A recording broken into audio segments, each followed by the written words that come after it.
Welcome to the Tech Ranch, where we explore the world of living with technology. Get ready to take a deep dive into the latest gadgets, apps, and innovations with your hosts, the Guru of Geek, Marlo Anderson, and his trusty co-host, Steve Bakken. Join us on this exciting journey, and don't forget to visit thetechranch.com for even more exclusive content. Now, without further ado, let's welcome Marlo and Steve to the Tech Ranch. Joining us today is Jim Silrum with the Tech Ranch. And Jim, I want to talk a little bit about a different vein of things going on this week. There's been a lot of upheaval in the Google world. Now, some employees getting fired from Google because of some protesting over Israel. So politics playing into the tech world now. But what got lost in a little bit of the story was they were protesting also about their work environment. And that caught me a little off guard. I'm like, wait a minute, you work at Google where half your day's a break and they encourage you to go play pinball in the break room, which it's open space at Google. So the whole place is kind of a break room. I'm like, it got me thinking about the atmosphere around a workspace in the tech world versus the world you and I and most people come from. They're very different. Probably so. I've never worked at Google nor been in their facilities, so I don't know what their work life is like. But I know the situations that I've run before have not been loose and freewheeling. It's your nose to the grindstone pretty much all the time. Well, and you spent a lot of time in state government, Secretary of State's office. And yeah, let's not bash me for that. I wouldn't bash you for that, but you didn't have a pinball machine or a foosball table in the break room up at the Capitol, did you? We didn't have a break room. That's what I thought. State government was running pretty hard, but that's not the world that these folks come from, or people that are in the tech sector come from. It's a little different world. Very much so.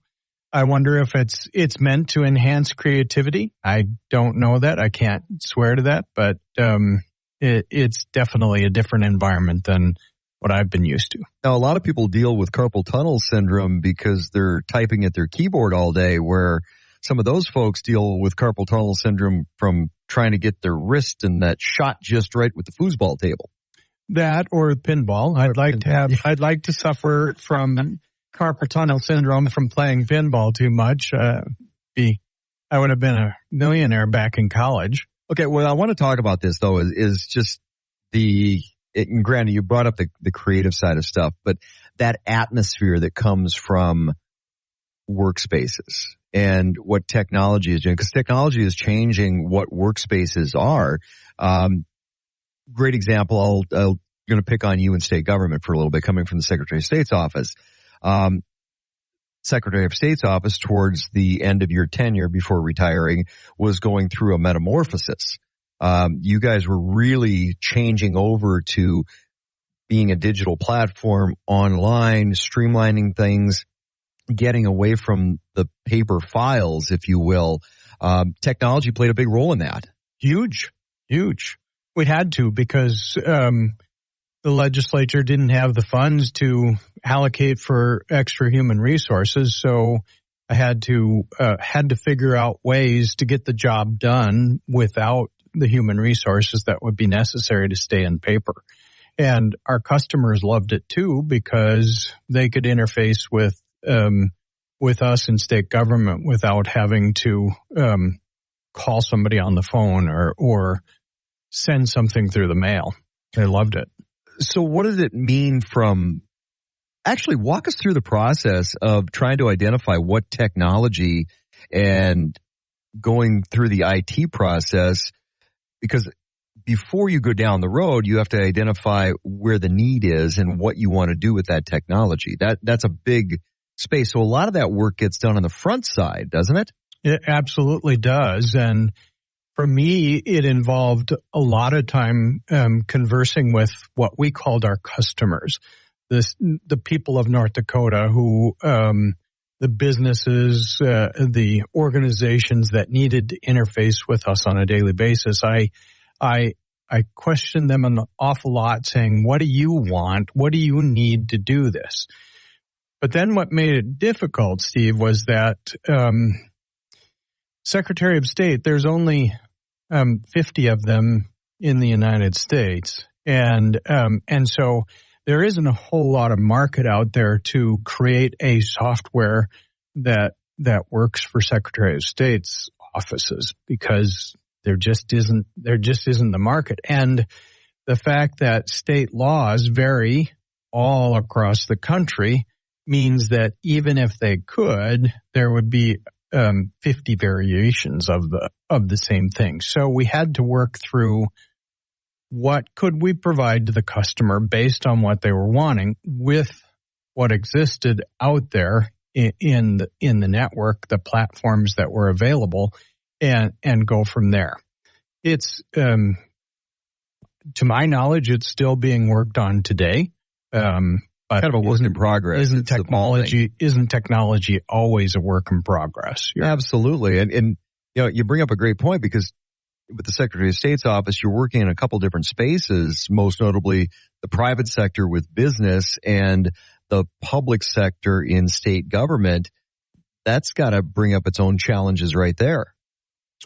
Well, and when you consider, at least in North Dakota, the wide range. I mean, we used to, the state still is the Commissioner of Combative Sports, and registers all businesses and runs elections, all of that. I always like to say, by the way, Steve, that the Secretary of State was the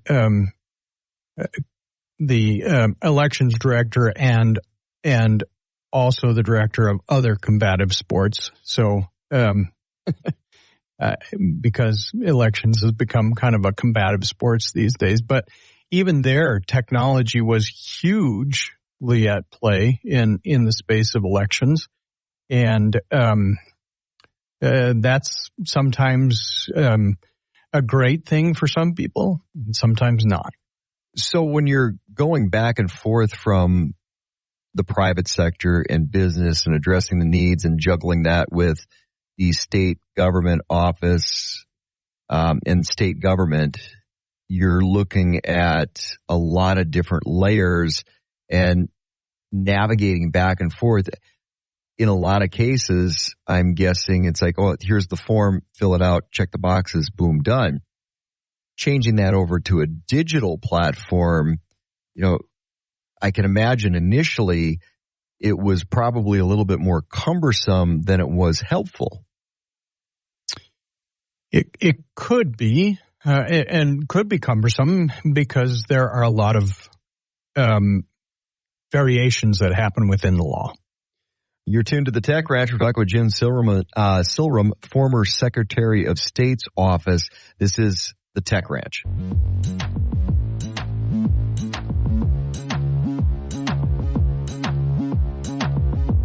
Welcome back to the Tech Ranch. Let's get back to discovering the latest in technology with the guru of geek, Marlo Anderson. So, apps that you use for travel. Let's just start with your favorite app. What's your favorite app to use when you travel? Google Maps. Okay. I love maps. Actually, I'm glad to see the paper maps are making a comeback, because they are. But I didn't know this. They are. Wow. They're starting to sell more and more paper maps. Why do you think that is? I don't know. Just the nostalgia of it? Or? Sick of driving off cliffs? I don't know.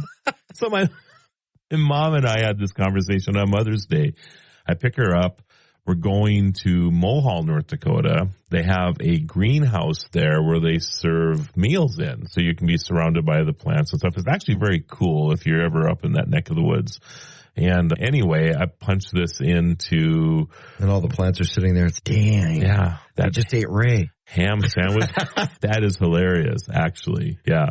But yeah, so she was telling me about these people when they use their GPS or whatever, that they've driven into lakes and whatever else. And I'm like, Let me see. What would you trust more, your eyesight or the device telling you to drive into the lake? If you're reading the device and being distracted while driving, then I suppose you would drive into the lake right? It's the nexus of where the two combine. Right. It's the crossroads.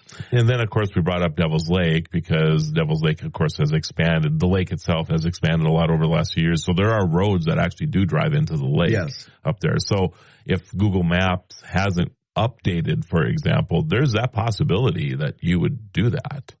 But I just think it's interesting. Funny, I used to drive across the country a lot, and I would have a door, the little door pocket, full. I had a map of every state that I was driving through. And if I was driving through 14 states on a trip, I had probably 18 to 20 maps in the door. It is amazing that we just take off and go someplace now and trust the fact that all the information we have is in a phone. There was a time not that long ago that you bought GPS units separately. Right. That was how it was right away. It's not dissimilar from electronics when you're fishing. Load the lake map. Yep. That's what you did. Yep. Or do now. But the GPS was different. It was at that point. I remember the big epiphany day because maps are cool. I like maps. Yep. But when I got my gazetter.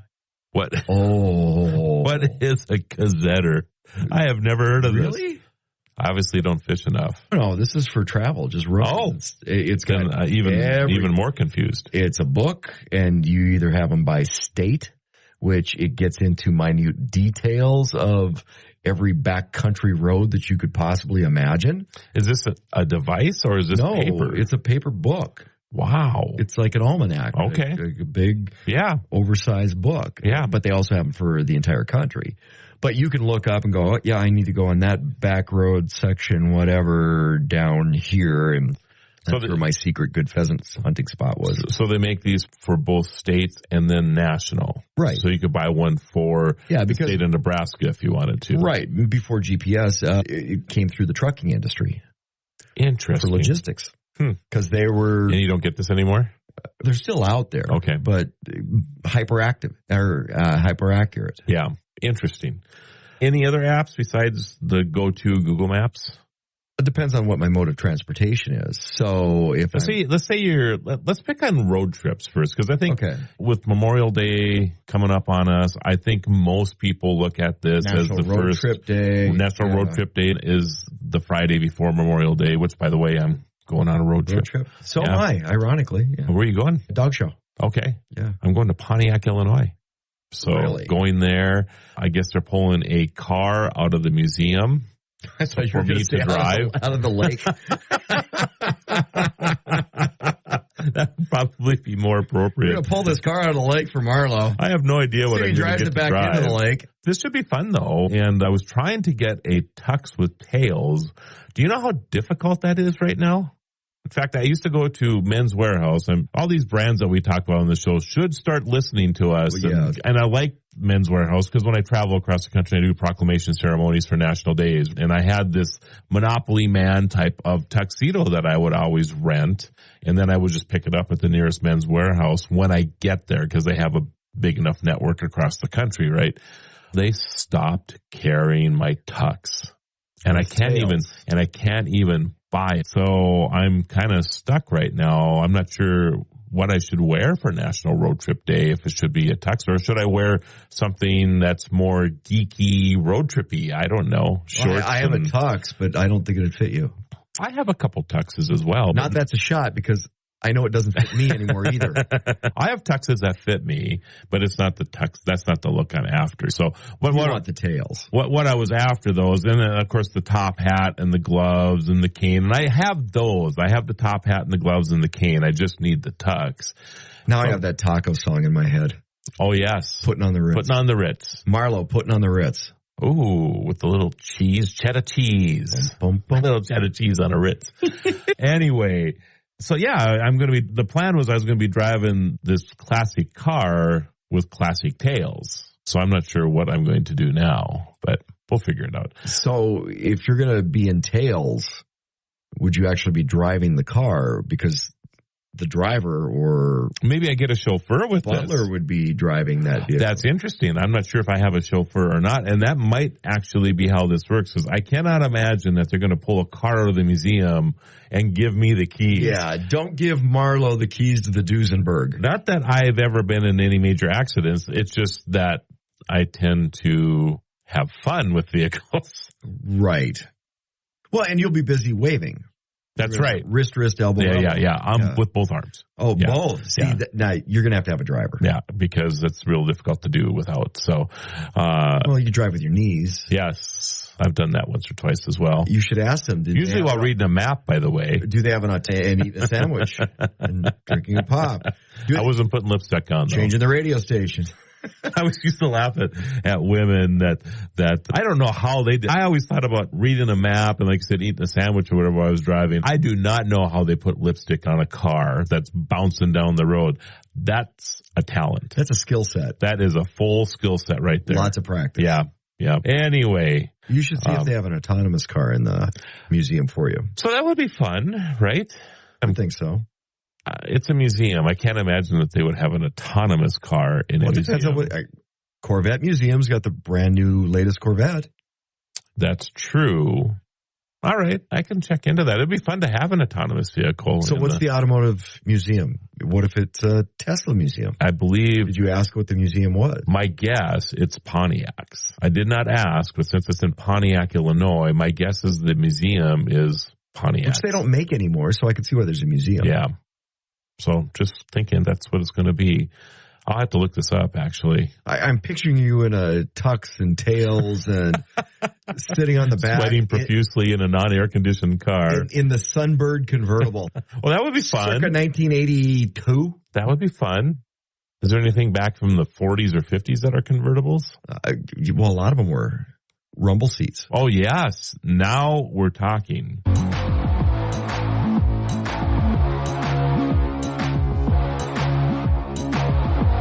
And we're back. Don't miss a minute of the Tech Ranch as we explore the cutting edge of tech with Marlo and Steve.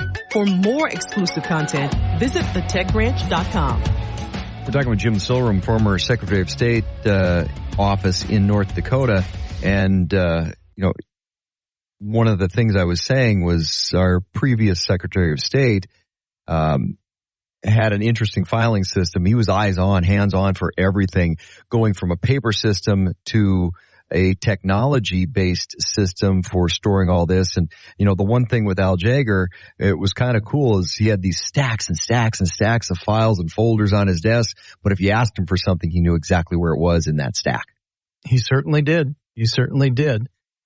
Well, one of the things I don't think people really know and appreciate is that when I left office there, the Secretary of State's office in North Dakota was probably one of the most advanced technologically of all secretaries of state across the country. Other states were hoping to get where we were, and I think that continues today. How much cross-collaboration? Because you mentioned it's like, okay, you're one of 50 with that office, and software companies aren't in the business necessarily, or it's very expensive to do one-offs for software. So when you're going through and finding the technology to mesh into the office, it's not like you could go to a state down the road and go, hey, what are you guys doing? That really wasn't the case. Did you lean on some of the pieces here, there, over there, or did you just start from scratch? Well, actually, Steve, we collaborated as states all the time. As a matter of fact, I collaborated all over the world because I was a member of an association called the International Association of Commercial Administrators. So every year I would get together with people from all over the world who did commercial filings. And we would pick each other's brains about what it is they're doing for this and that. And that was incredibly helpful. You can't do any of this without bouncing things off of other people. So when you're looking at the United States, and again, one of 50 with the Secretary of State's office in the United States, and there's only 50 of them, then What did that look like? Because you mentioned with your association, you had input and were able to pick brains from around the globe. Where did the United States, from a technology perspective, lay with other similar offices to the Secretary of State's office in other spaces? Was the United States ahead, behind, on par with some of the technology that was out there? I think that's an interesting question, Steve, because one of the things that I found is most fascinating is those countries that were quickest to go to the mobile platforms, to your cell phones and tablets, were those that were generally thought of as third world countries because they didn't really have a computer phase. They didn't have a desktop phase that they had to go through. So they went straight to the mobile environment and didn't necessarily go to the computer hardware sort of thing. So that was fascinating to know that those third world countries were ahead of us in a lot of ways for that. And a lot of that with being mobile, it precipitated the app side of things. And where we've gone, you didn't see a lot of apps on a laptop, or a desktop computer, but now with your mobile device, everything's gone to apps. You can do a lot of work and a lot of business on an app on your phone. There's that, or also a big wave was the web responsive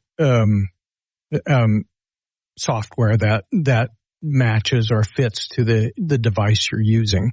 That was huge and a critical part for all of us creating the software that our customers needed, because we didn't know if they were going to be using a computer, a laptop, a cell phone, or a tablet.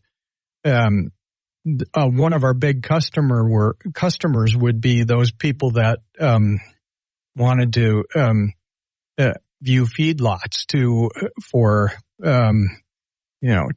to determine what the value of the cattle would be for in terms of loans for in the Uniform Commercial Code world, and they're not going to be dragging a computer around with them. They're going to be on their tablet or their cell phone. It just had to be mobile. For all of the things we were doing. So let's fast forward now, and where your department was while you were with the Secretary of State's office, to how that's teed up for the future. Because again, we're talking about the technology side of a traditional paper pushing industry. I mean, Secretary of State's office were paper pushers, quite frankly. And now to be set up to move into the future and have that customer service, nimbleness is key. So putting in a system in place that is going to give you that nimbleness moving forward so that you can continue to, as customers' needs evolve, very important. Absolutely, Steve. But I think where state government really needs to go is follow the customer's understanding that state government is one thing, and a lot of redundancies can be done away with if there are integrated applications. And that's the technology side. Technology can come in and get rid of redundancy. That has to happen, but there's also some fears on the side of privacy. Do you want every agency knowing your tax information just because they're registering your business? That sort of thing. I think there's a lot of fear in that, but it is where it has to go if we're going to continue to enhance things and reduce the number of employees that are needed to do those data input tasks. So you mentioned the number of employees needed. So from going from the paper pushing side to now a digital era with the Secretary of State's office, what does that do to workforce? Does that reduce it? Does it just shift the roles? Do you find some other duties for individuals? Because it's got to simplify. It's got to drop man hours. That's what going digital or technology does. In some respects, it does, Steve. But the more you go to the more you go to a technology environment, the more your staff can be customer service based, the more they can pick up the phone and answer questions from the customer as opposed to just inputting data. Let's see. I'm trying to think. The last time I called the Secretary of State's office, somebody did answer the phone. It was kind of nice because I've had times where, okay, nobody's picking up. They must be buried in something else, or they're sitting there with somebody else at their window and can't get to me on the phone. So a great improvement with the Secretary of State's office here in North Dakota.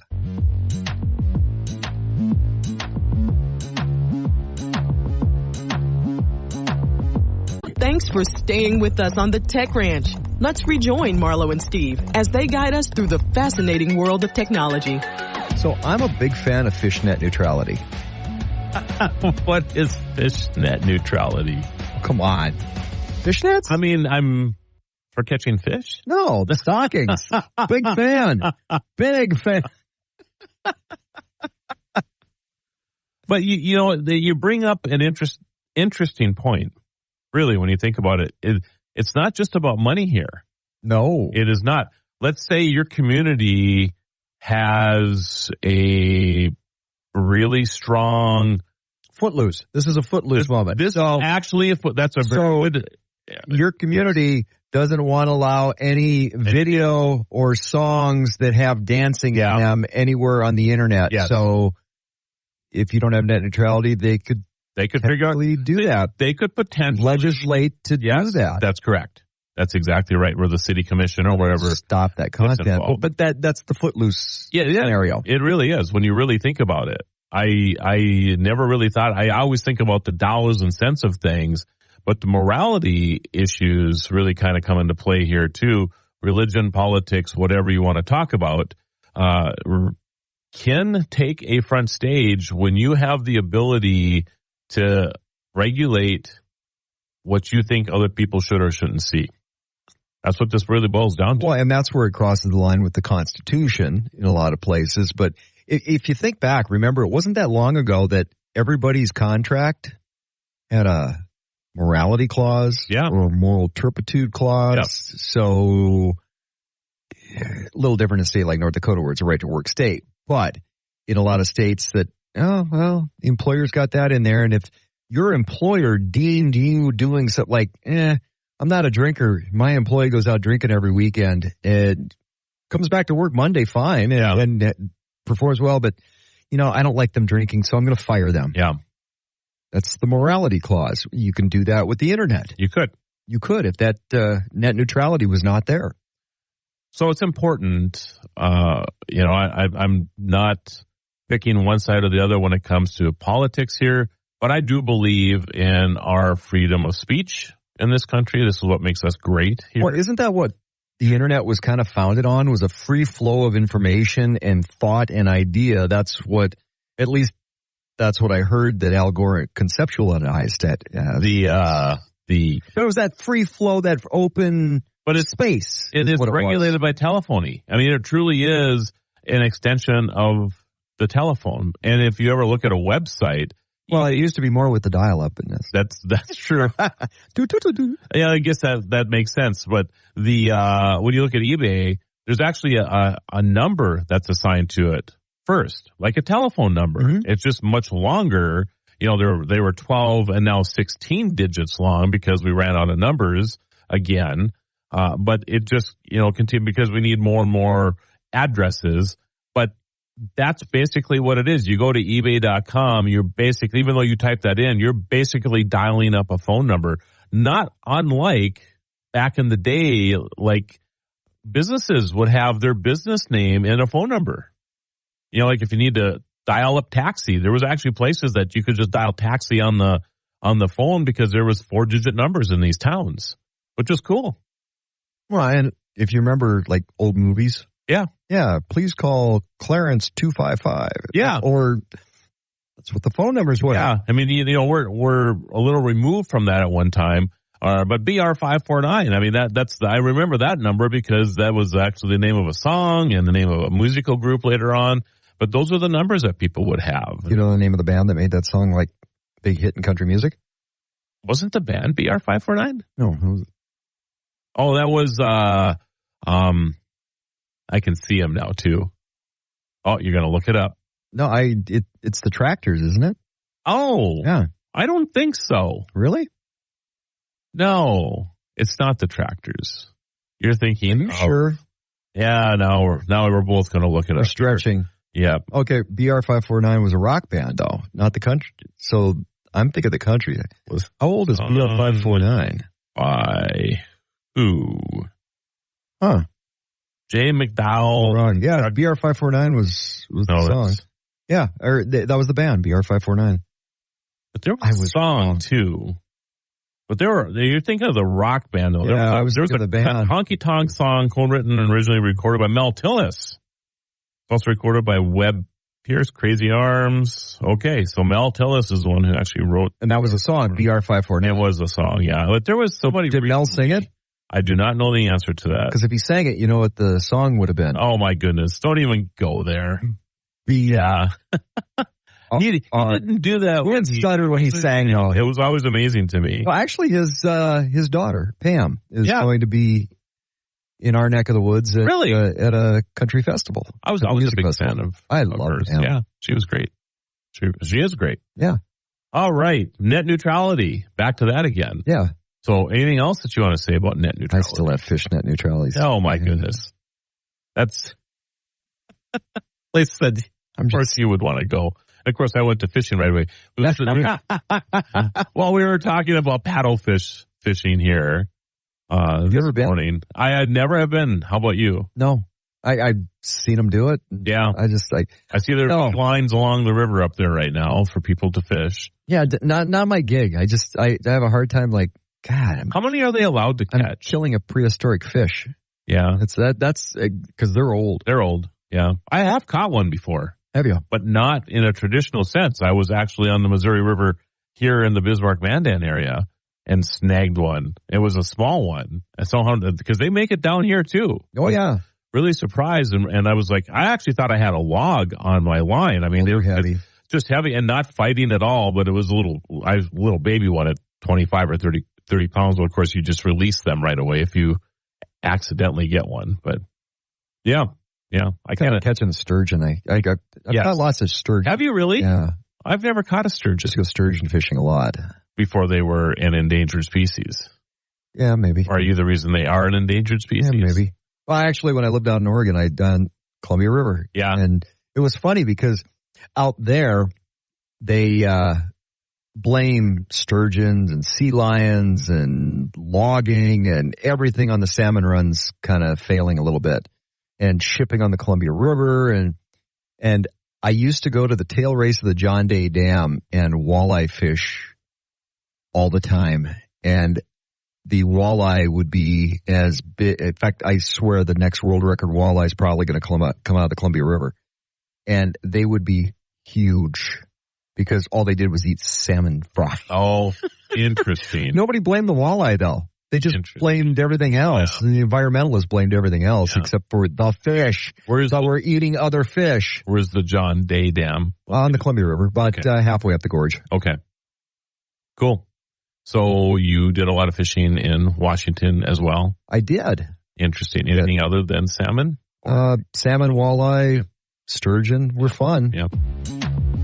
If you have any questions or want to suggest topics for future shows, visit thetechranch.com and send us your thoughts. You can also listen to past episodes and watch exclusive interviews not featured on the radio show. Be sure to follow Marlo and Steve on social media by clicking the links at thetechranch.com. Until next time, keep exploring the world of living with technology. The Tech Ranch. So, Marlo, I've heard of a chickadee, a chickpea, but what is a chick exec?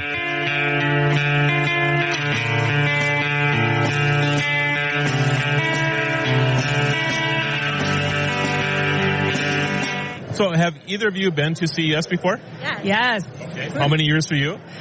This is my 4th year. Okay. And Kristen? The first time I came was 10 years ago with my dad. It's one of our favorite shows. Oh my goodness. So you've been coming here quite a bit. So what is your take of CES night 2019 compared to maybe years past? I just think it's so exciting to see all the new development products and kind of see what's new to market. I think that always the curved TVs are really fun to see, but this year we're seeing a lot of cool beauty products, which is very relevant to us. We're seeing the cordless curling irons, the cordless hair dryers, and that's really exciting to us. Yeah, I need one of those cordless hair dryers. Yeah, exactly. Yeah. And how about yourself? Anything new that you're seeing that's exciting? Yeah, well, I definitely agree with Kristen. I've been here, and this is one of my favorite shows. I get to travel quite a bit with our business, and I love it because it's like walking into Back to the Future and seeing the stuff that's coming and the new inventions. Last year, I was really geeking out over all the home stuff and, clothes that fold themselves and do all that stuff and take that off. So that was really great. This year we have been doing a lot of meetings with beauty, and so I'm very much enjoying that side of it. Faster, more efficient, healthier. This area with respect to education of things that are happening with your body that we don't even realize due to technology, and the tools that we have that can actually counter that is really exciting to me. So anything that stands out to you this year? I think Food Marble is really awesome. I don't know if you guys have had a chance to figure this out. So tell me about this. Food Marble is really great. It's something that identifies food sensitivities that you may have with different things that you're eating. So if you're feeling kind of sensitive to gluten or to dairy, you can blow into a device that they have and see exactly what is causing you to not feel right. And I think that's really important. There's so many different things in our food nowadays, and it's important to kind of identify what's making you not feel right so that you can feel your best. Yeah. That's amazing. How about you? Anything that stands out? No, what I'm really drawn to is a lot of the technology that we're using that are a benefit to our children, because we often get defensive as parents or just in society that too much technology, watch out for technology, but we've seen a lot of toys that are soothing, music, companions. We've also seen toothbrush apps that are games to keep them brushing long enough. And for me to see that the power of technology for our children, for their health, has been really exciting. Thank you, ladies. This is your Guru of Geek, Marlo Anderson, at CES 2019.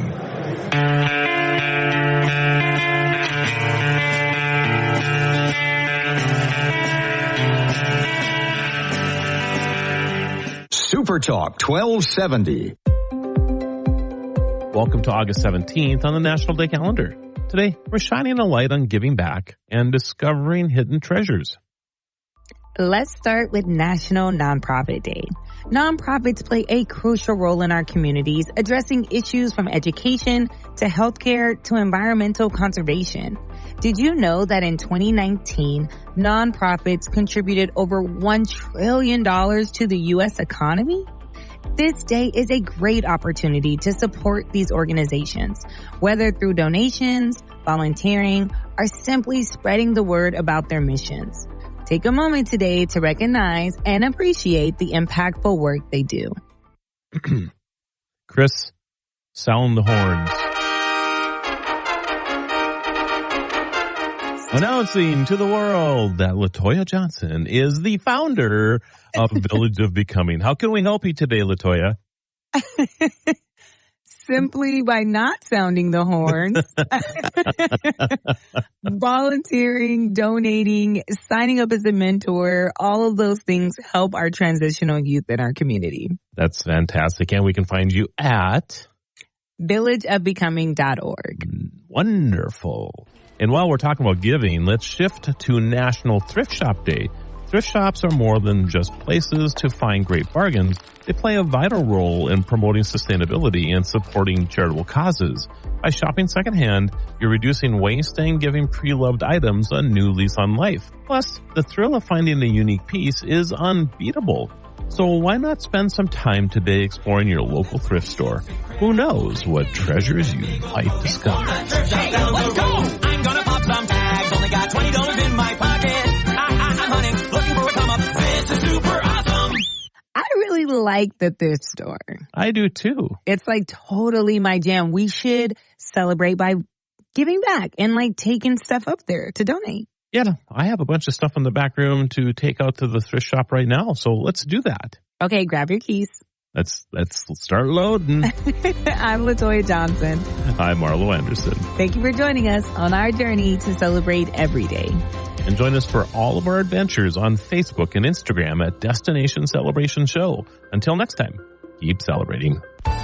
This is Outdoor Issues with Neil Roberts and North Dakota Game and Fish Outreach Biologist Greg Gullickson. Fall hunting seasons are upon us. And Greg, we talked early fall goose in our other report, but upland game kicks in soon too, right? It does. That grouse and partridge opener is coming up in September as well. But the duck, goose, and merganser season opens for residents September 21st and for non-residents September 28th. Also, a lot of other opportunities out there for prairie chickens, sage grouse seasons. They will remain closed due to low populations. However, in Grand Forks County, we have opened it up to sharp-tailed grouse hunting that was previously closed. So a lot of great opportunities. Get out and enjoy your fall. All right. Good advice, Greg. And hey, more on fall hunting when we come back. Let Skydancer Casino and Resort be your destination for entertainment and gaming. Upcoming events include the diamond-selling multi-platinum 3-time Grammy Award-winning rap superstar Nelly will be performing on Saturday, August 17th. Then multi-instrumentalist and platinum-selling artist Hunter Hayes will be on stage Saturday, November 2nd. And don't forget our sportsbook with multiple betting lines for both beginners and the most experienced high rollers. And this fall, win Minnesota Vikings tickets for Vikings home games. That's Skydancer Casino and Resort. Belcourt. From minor dents to major collisions, auto repair can be a major pain. At Jerome's Collision Center, we get that. That's why we have built the most advanced collision center in the region. Getting you back on the road quickly and guaranteeing the highest quality workmanship is our specialty, and no one does it better. Jerome's Collision Center is committed to the community, and we're proud of the reputation we've earned over the years. Making your collision repair experience as hassle-free as possible is our primary goal. Check us out online at jeromescollision.com. Talking fall hunting today on Outdoor Issues. And Greg, we talked birds before the break, but boy, there's lots of other stuff kicking off soon as well. Absolutely. You know, fall is another big time for trapping, and the fishers in North Dakota, they're a fur-bearing mammal. Their opportunities were expanded, only excluding the Turtle Mountain area. Sandhill cranes are another great opportunity. And however, you do need to get your federal waterfowl stamp, and that's easy to do online. Just remember to read through all the rules and regulations on the Game and Fish Department proclamation. Also, a great tool that I use a lot is the Game and Fish app. So look for that as well. And that bow hunting kicks off soon as well, right? Yeah, archery season is right around the corner. I've seen a lot of practice targets already in people's backyards that are gearing up for that deer archery season. So for us hunters and for us anglers, fall is certainly a great time in North Dakota. Absolutely, and get out and enjoy. And Greg, that brings this report to a close. If you missed one, check us on the website, outdoorissues.com. Until next time, I'm Neil Roberts. You've been listening to Outdoor Issues, brought to you in part by Skydancer Casino and Resort, where the sky's the limit, by Jerome's Collision Center in Minot. And enjoy a home-cooked meal at Homesteaders in Minot. Supertalk 1270.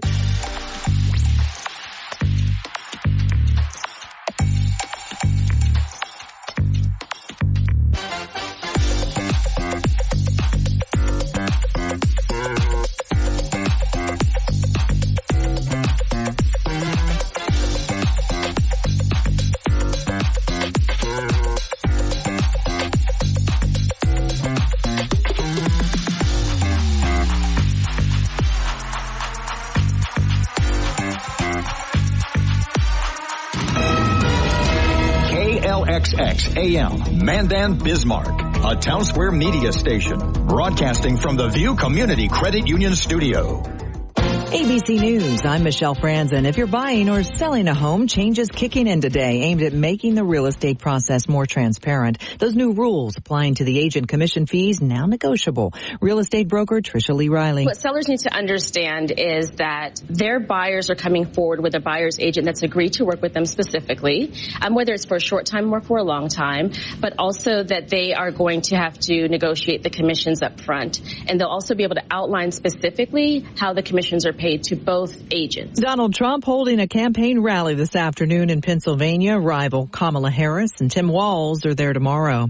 Former New York GOP Congressman George Santos will plead guilty reportedly at a hearing next week. Santos faces 23 felony charges, including defrauding donors. Hurricane Ernesto still impacting Bermuda after making landfall earlier. Dangerous riptides and waves are the concern along the U.S. eastern seaboard. This is ABC News. A top Ukrainian official says Ukraine's incursion into Russia's Kursk region is meant to persuade Moscow to start engaging in peace talks. The U.S. says it's waiting for more information about the operation. This as Russia is closing in on a key city in Ukraine's eastern region. ABC's Britt Clennett has the latest. Ukraine says the goal is not to occupy this captured Russian territory in the long term, but still, if it can hold on long enough, part of the attention might be here to use it as leverage for the release of its own land in potential negotiations. But we've also heard a report from the Washington Post now that Ukraine's incursion into Russia might actually be derailing plans to hold indirect talks in Qatar. New Jersey's governor replacing outgoing Senator Bob Menendez with his former chief of staff, George Samir Helmy. Menendez was convicted on federal corruption charges last month and announced he would step down effective August 20th. Michelle Franzen, ABC News. Texting enrolls you in a recurring automated marketing text messages. Consent not required to purchase. Message and data rates may apply. The team's looking good this season. I think so. Man, I miss playing football. Being young with unlimited energy to burn ever since I turned 40. I just can't find that fire I used to have. Think it could be lower testosterone? What do you mean? All guys lose their edge when they turn 40. The body has less testosterone. That's why I take Nugenix Total T. I've heard about Nugenix. That really works? Since I started taking Nugenix, I'm lifting like when we played for Coach Carter. I feel more energized at work. It's even spiced up things between me and the missus. Are they still giving out complimentary bottles for people to try? Yep, send a text. It's that easy. Text RIP to 42424 right now for your complimentary bottle of Nugenix Total T. It's the #1 selling testosterone boosting brand at GNC and Walmart. Do it now and they'll also send you a bottle of Nugenix Thermo X, their newest, most powerful fat burner ever, absolutely free. Text RIP to 42424. That's RIP to 42424. These statements have not been evaluated by the FDA. This product is not intended to diagnose, treat, cure. Supertalk 1270, Bismarck area weather. With your forecast, I'm Corey Hartman. Hazy sunshine today with a high near 80 degrees. Some smoke in the air. For tonight, mostly clear, 59. Sunshine and a high around 84 on Sunday. Sunday night, clear skies, 62. For Monday, mostly sunny and a high near 87. If you're looking for a new place to live, stay, work, or play, check out Worthington, Minnesota. It's worth a look. That's weather from Severe Studios. It's 67 right now. From ABC Sports, I'm Joey Waller. ESPN reporting this week the Niners have trade parameters agreed to with the Steelers for star Brandon Ayuk, but San Fran GM John Lynch telling KMBR Radio there's still time to work out a new contract with their holdout receiver. I'm an optimistic person at nature, and so I'm always hopeful that we'll get there and get there soon. I can tell you we feel the urgency to have him. The season's approaching, and we have ample time. Meanwhile, Pirates finally end their 10-game skid last night, beating the Mariners. Phenom Paul Skeens allows 2 runs over 6, now 7-2. Yeah, it definitely feels good. Definitely doesn't feel good that we had the streak in the first place. But, no, I mean, it's nice to do it at home. Nice to get it out of the way, and hopefully we can put it behind us. Yankees blank the Tigers behind Garrett Cole. Aaron Judge's baseball best 44th homer. White Sox surprised the Astros, halting their 8-game win streak. Meanwhile, Dodgers pitcher Tyler Glasnow to the injured list with elbow tendonitis. Right now, Interleague bottom 4, Pirates and Mariners 1-1. American bottom 3, Tigers a 4-0 lead on the Yankees. Carlos Rodon on the short end. Elsewhere, ESPN's Jeremy Fowler says during Thursday's joint practice with the Bears, Bengals offensive tackle Deontay Smith suffering a season-ending patellar tendon injury. WNBA last night, Fever handled the Mercury. Caitlin Clark, 29 points, 10 assists. I think just getting to know my teammates and, playing with them, it's just a comfortability. Like, it was going to take me a little bit of time to get used to, it was hard to adjust, and once I kind of found my groove so far, I think we've just been getting better and better. Golf as we speak. St. Jude Championship in Memphis. The leader, Hideki Matsuyama, 13 under through 4. Sam Burns, 2 back.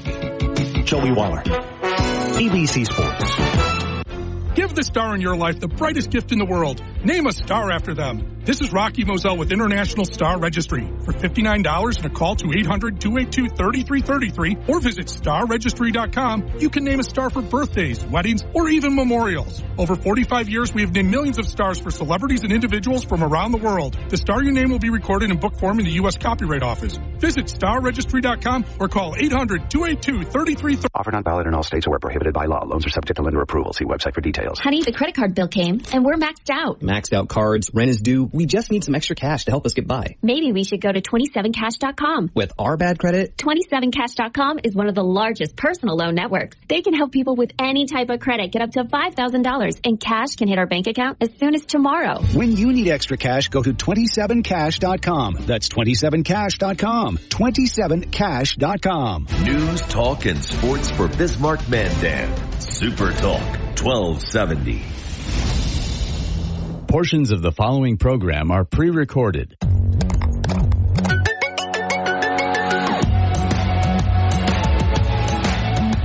Welcome to the Tech Ranch, where we explore the world of living with technology. Get ready to take a deep dive into the latest gadgets, apps, and innovations with your hosts, the Guru of Geek, Marlo Anderson, and his trusty co-host, Steve Bakken. Join us on this exciting journey, and don't forget to visit thetechranch.com for even more exclusive content. Now, without further ado, let's welcome Marlo and Steve to the Tech Ranch. Data centers, whatever you want to call them. You say potato, I say potato. And I'll even intermix them in the same sentence. I'll say data and no data. Do that. Just saying. Don't start it. I knew you were going there. Jar means some more money. Yeah. It's not so full right Chris now. was saying there's supposed to be like $8,000 right now, but I don't know that I'm saying that most of the time, which is what's funny about it, right? Anyway, the energy they consume it's just insatiable. So what did you find out? Okay, so I'm reading an article about data centers, and data center developers in Northern Virginia are asking utility Dominion Energies, that's the big MDU or whatever, and you know, our world it's MDU or some of the other electric co-ops that we have here in our state, but so Dominion Energy, huge on the East Coast. They're asking for as much power as several nuclear reactors can generate. So fire up the nuclear reactors, set it on high, because we'll take it all. And the reason for it is AI. Artificial intelligence is helping drive up electricity demand. Now, we just saw this locally. There's a data center in North Dakota where we live. I thought you were going to say The Simpsons. I don't want Homer in charge or anything. No. Homer's got to throw that switch so that we can get more power from the nuclear generator. But yes, North Dakota has this issue as well. Yeah, and there's a rate increase because with increased demand, they spread that out. So you've got a data center, and this was a big deal, and ratepayers' rates went up. So you had rates go up at your home because of a data center, because of their demand for electricity. I think it's like, well, why aren't they paying it? But that's not how it works. I think it should be how it works. But I wonder, But data centers kind of became a thing about 4 years ago, 3. Well, they've been around forever. Yeah, I mean, when it comes to... They had a crypto boom. Well, that's the thing. It was the crypto side. That's correct. They had a huge boom. And then that's been accentuated now because of the AI boom. You're right. So now you got both things going on. And sunk a lot of Jews. Oh, my goodness. It's just incredible. Yeah, I wonder what our rate is right now. I know that for the longest time we averaged in North Dakota 8.1 cents a kilowatt hour, which is the second lowest in the country. Ample electricity, Idaho's plentiful cheapest. Electricity. But in Idaho's different because we have got the coal plants. They have got hydro. They got hydro coming out of their ears. Yeah. But are we going to run out of electricity? Well, and then you throw in the demands for electric vehicles. I don't think that's even it's a triple whammy scenario. As much as politics want to go down that road, I don't think that's even viable because of the mining stuff and just the power demand. The grid's not going to handle it. It can't handle it now. So you have to figure out, how do I charge my vehicle on a local basis, like at my home? And does that mean that everybody has to have solar panels on their roof? Do I have to have my own wind turbine connected to my home? I see this coming. If you want to have an electric vehicle, you have to be able to provide your own demand. Yeah. And there is that possibility. Or I think it's a very possible. Or maybe you live in a complex, and this would make a lot of sense. And I'm thinking of 55 plus complexes that, maybe you and I might move into someday. But I'm just saying a word. What's the place in Florida that's always talked about? I've actually watched those ads a couple times. I'm like, that doesn't look so bad. They got 18 golf courses in this thing. Are you serious? But the villages are that's for another reason. But I could see something someplace like the villages. It would be very easy for them with the space that they have to solar, at least for electric vehicles. I'm just throwing that out there. But anyway, if that were all to come to fruition, we can't keep up. We can't keep up now. How are we supposed to keep up? This is the scenario that's going to happen this summer. I would put money on this, that there's going to be a place, and I'm going to pick California. They're going to have to choose between air conditioning and AI or data processing. Or death. Well, it's one of the choices. Well, are you willing to forego all the AI that's going on out there, because that needs this much power, and in order to feed that, you need this much power, but we can't then run the air conditioning that's going on in the state.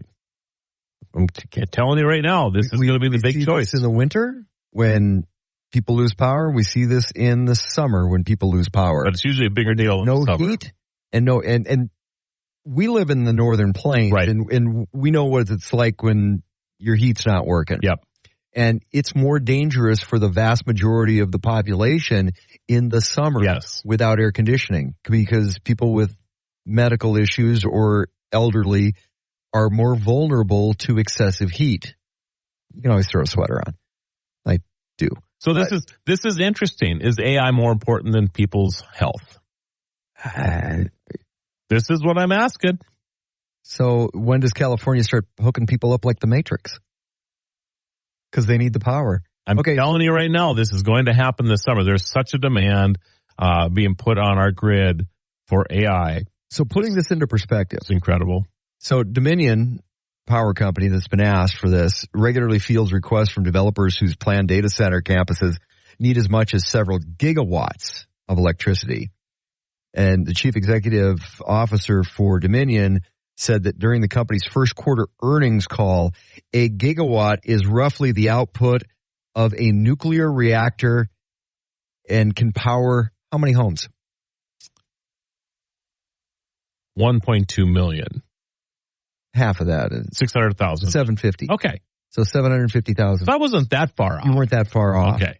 But 750,000 homes versus a singular. How many homes are in North Dakota? More than 750,000. Nope. We don't have that for population. Well, yeah, that's our population. So, and what's the average household? Everybody's got a lake home.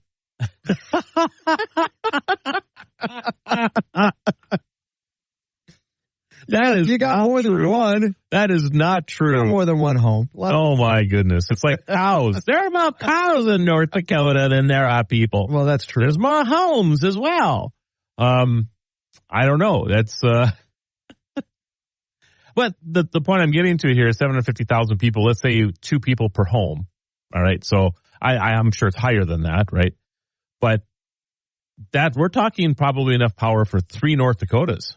Well, according to Dominion's call, and you know how the death of the coal industry, AI needs so much power. And this is why the coal industry in states like North Dakota is viable, because AI needs so much power that old coal plants have to stick around. Absolutely. So let's get mining again.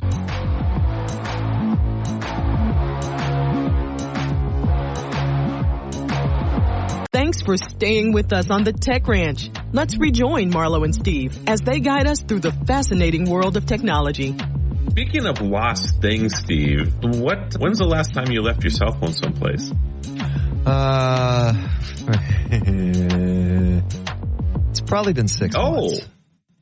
Yeah, it's been at least 6 Have you months. ever? Now my wife, she loses her phone all the time. I forget mine everywhere now. I think there's some psychology behind it, quite frankly. In fact, I know where I left mine the last time. I left it at, and we're not talking losing in the house. I left it on the shelf at Sam's Club because I was looking at something, and when you shop on your phone rather than going through the checkout, the line, just so you can scan out, I set it down on a shelf as I was looking at an item, but I had my phone out because that's the way I was shopping that day. So if I was just going to go through a normal kiosk, I would have been fine. But nope, I left it on the shelf. Drove halfway home and went, crap, I can't find my phone. Drove back to the store figuring it's not going to be. It was there. It's still on the shelf where you left it. Yeah, it's still on the shelf where I left it. That's amazing that nobody picked it up. I thought so. I mean, it doesn't do a thief much good anymore. Well, I shouldn't say. I mean, if you're a sophisticated thief, maybe you have to do something with it. Yeah, but my phone is my wallet. Yeah. So for you, credit that's cards exactly right. And cash and everything's there. Because I carry one thing. That's amazing. Yeah, I shouldn't say I lose my phone. I forget it all the time. Just all the time. And I was at a conference talking to somebody in psychology, and I had brought this up for whatever reason, and he was like, well, that should probably tell you something, that maybe you don't want to be attached to that thing so much anymore. You're trying to disconnect. Your body, your mind is actually saying that you should not, be so much on that device. And I won't argue with that. I think I spend way too much time in front of these things.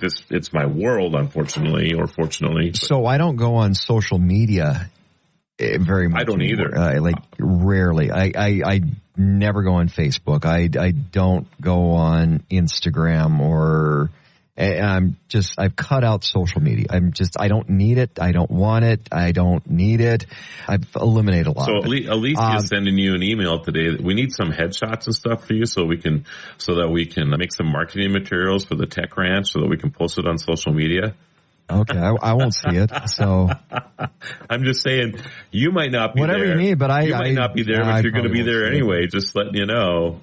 Isn't that funny, though, when you think about this? It used to be where you and I would do our own social media, right? Now we have people hired that this is what they do because you and I don't want to deal with it. It's a headache. It's a pain in the butt. It's a necessary evil from a business perspective for a lot of people and a lot of companies. But I want to get into at some point social media fatigue. But where I was going with this conversation was what I've noticed is I walk out of the house without my phone more often because I don't have it in my hand. My wife, first thing she does when she wakes up in the morning, she's either on Facebook. She's not even out of bed yet. She's on Facebook or Wordle. It's one of the two. She still plays Wordle. Is that like old now? I don't know. I've never played the game, but I know it's her and her teacher buddies. There's a group, so it's a bunch of her and her teacher buddies. It's actually a very educational game. It is good for your brain. So I'm glad that people are going to be using their devices, that they would be exercising their brain. So that's a good thing. But I walk out of the house at least once a week because I'm trying not to be as connected to my phone. But the days I walk out, it's like I have to call so and such and so and such and so and such. And remember the days when we had to memorize phone numbers? Oh my goodness! I sometimes have to think about my own phone number. I have to. It took me 3 years to memorize my wife's phone number until I actually go, okay, here's your number, dear. And you know what got me over the hump?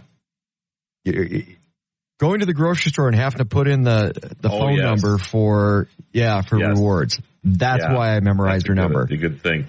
Because the road system. I bet I used to have 100 phone numbers in my head. And if I have 3 now, I have my mom's, I have Alice's, and I have mine. I don't know if I could go any further than that.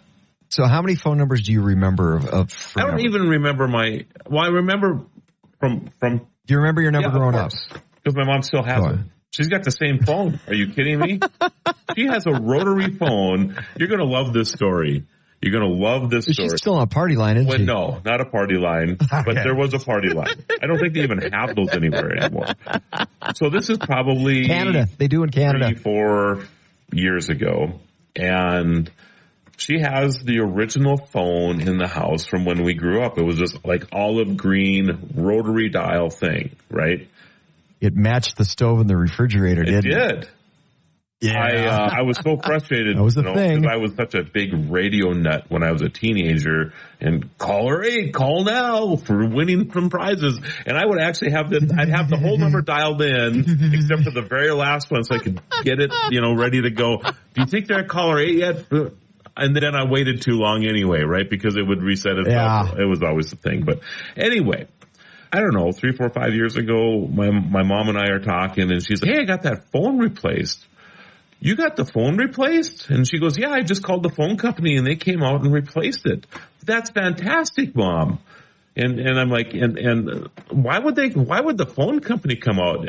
She's like, because they didn't have an operating system that still supported that phone. I pay $8 a month. So on this phone to lease it, and if something ever goes wrong, they come out and replace it. And I'm like, how often does something go wrong with a phone? So my first thing is, you're paying $8 a month, and I'm thinking to myself, it's 40 years since I left home. You've been paying $8 a month for 40 years or more on this phone. It finally broke down, and they replaced it with the same phone.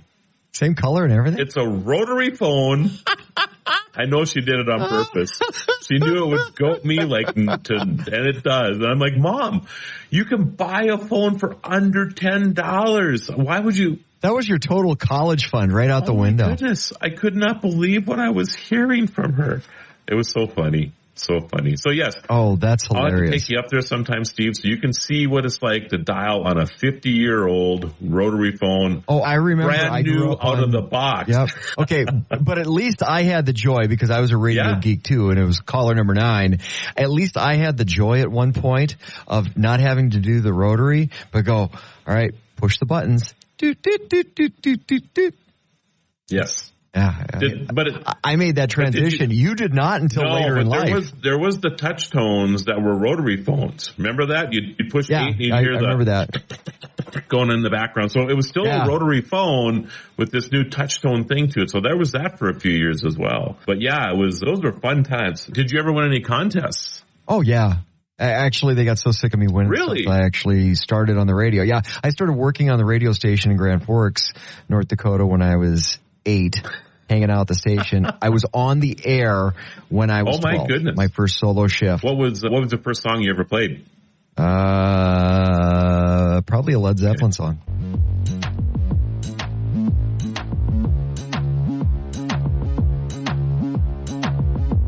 You're listening to The Tech Ranch, where technology comes alive. Let's dive back into the conversation with Marlo and Steve. And don't forget to check out thetechranch.com for more.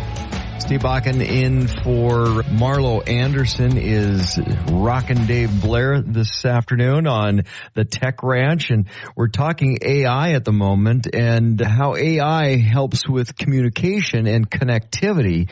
One of the things you just brought up, we were talking during the break, chatbots. Chatbots have really become prevalent, and now you throw that AI twist onto them.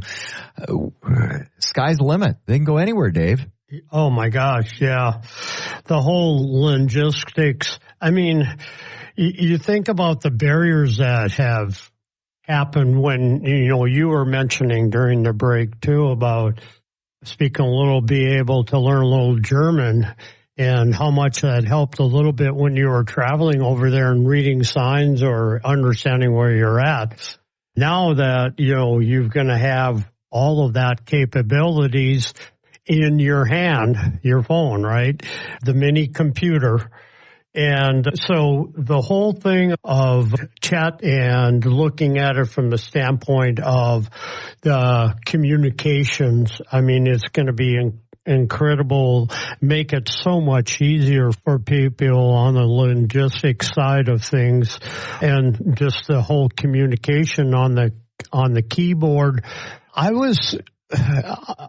don't know if I know this answer. Maybe you do, Steve, so our phones are set up in English, so phones in China are set up in Mandarin? I believe so. I think that's the primary language. Yeah, so if I got a phone from China, be programmed for Mandarin, not programmed for English. I can go into my phone and change my language settings. I've got a whole bunch of different language settings, so I can have all my prompts, texts, everything in French or Japanese or German, or pick a language. So if you want to send a text to a friend in Germany, you can send it to them in German.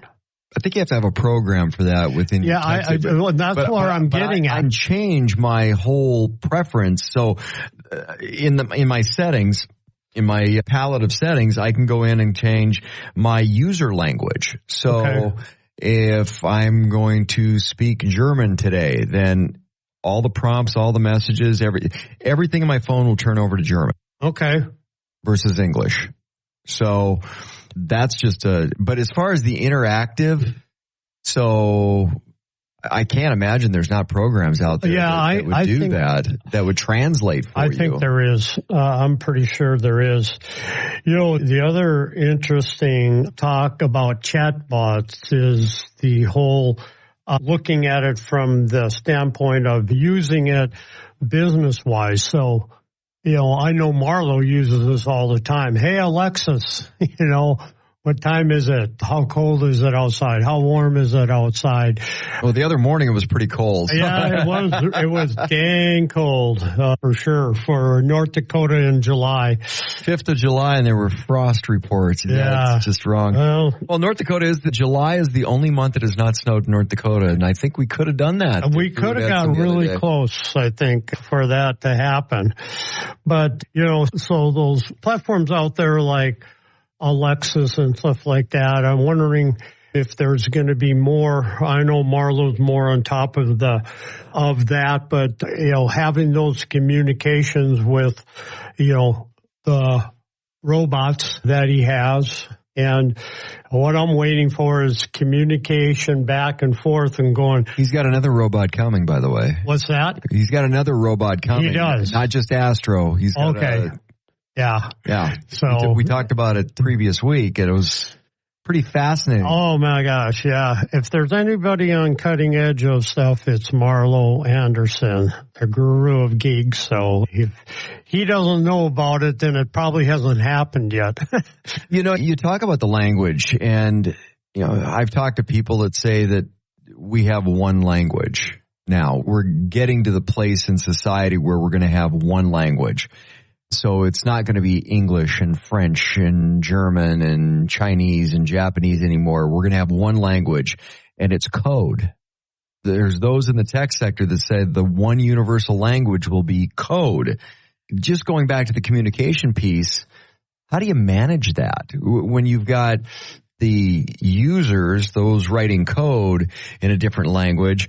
Well, to the rescue, technology, VLite is a vector database written in less than 200 lines of code. It's a real simple program, but it uses it's designed for agents, ChatGPT plugins, other AI apps.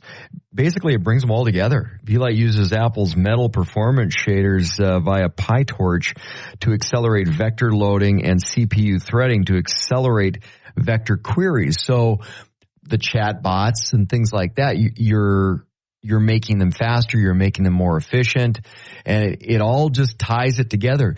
But a program like that, 200 lines of code, less than 200 lines of code, that's crazy. You can't do that without AI. There's no way to do that without artificial intelligence. Well, I'm sure there could be a way to do it without AI, but can you imagine what kind of learning curve and stuff you would have to go through to, be able to decipher all those codes and everything? It's beyond me anyway. I mean, these programmers that have the ability to, write code. So, we were talking about chatbots, and, there's just so many different ones besides the voice one. You've got, keyboard recognition, keywords. You've got the hybrid models. There's so many other platforms out there, one, and then the machine learning. As we get into more of the robotics, teaching the machines to do one thing or another, there again, you go back to AI, and do they take over that process? So, how secure are you? Because I always throw this back on Marlo because Skynet's coming, or The Matrix, or, pick a sci-fi movie. How secure are you? Because there's a lot of governments now that are looking at putting the clamps on what artificial intelligence can and cannot do. There's a lot of industry people that are doing the same thing. So is it more fear, more innovation? Do we need to slow down? Are we at a good pace? Do you need to just let it run wild? What's your take on that?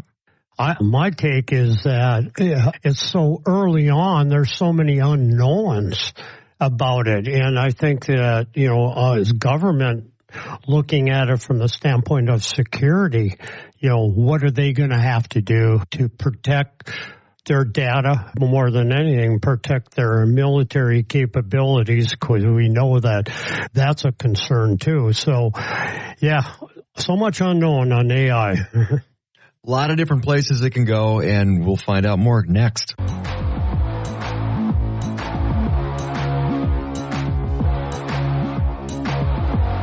Welcome back to the Tech Ranch. We're thrilled to have you with us as we continue exploring living with technology alongside Marlo and Steve.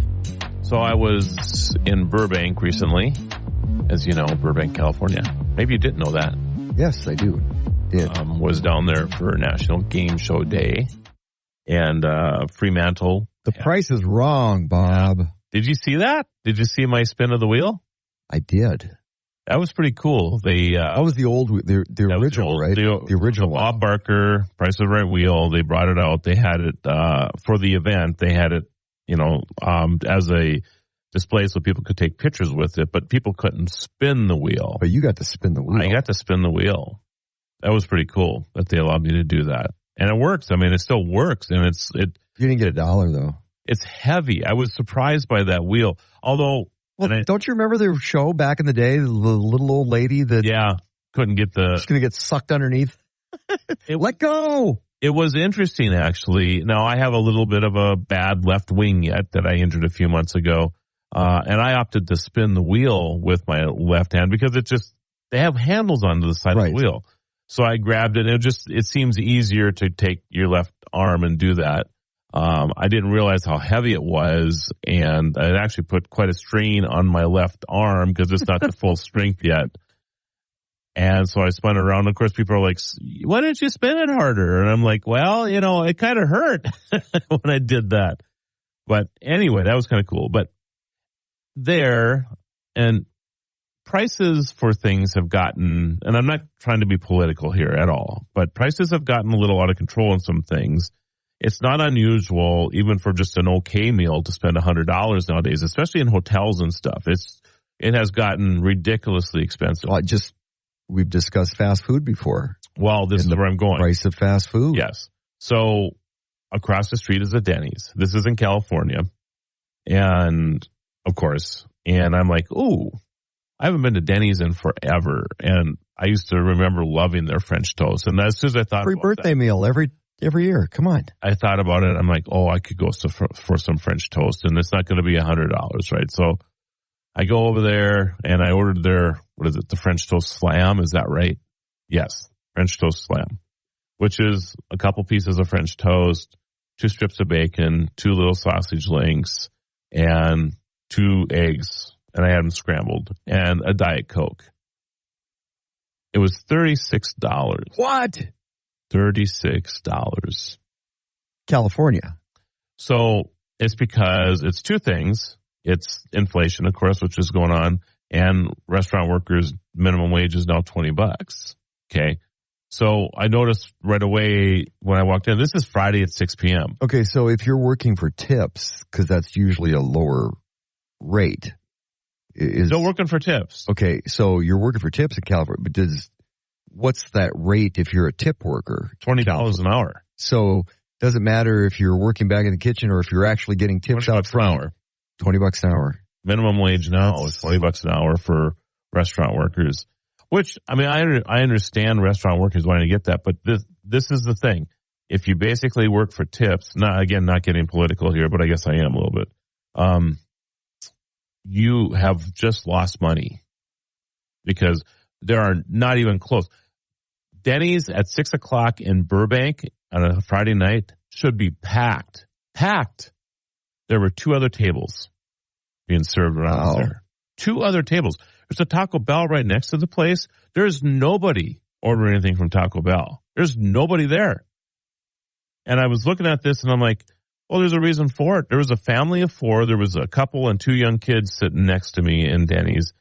I'm sure, because I was watching what they had ordered, I'm sure it was well over $100 for those 4 people. And this is not even a steak or whatever that you would get in a little nicer place, you know. So they've really hurt themselves. But where they've really hurt themselves, I've had steak and eggs at Denny's, by the way. It's actually pretty good. Oh, okay. Yeah. But I'm sure it's a little bit more than what they probably. Anyway, I won't get into all that. The other thing that it's done, there are robots serving the food. Really? Denny's has brought in robots to help offset the cost of expensive employees.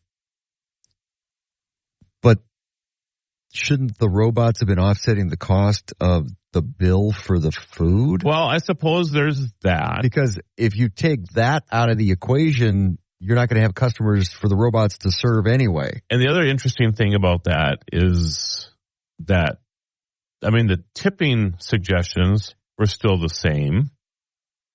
You know, tip the robot 15, 20, 22%, whatever it is that they have for the suggestions that you just mark now on your thing, right? And that's really what I was thinking about.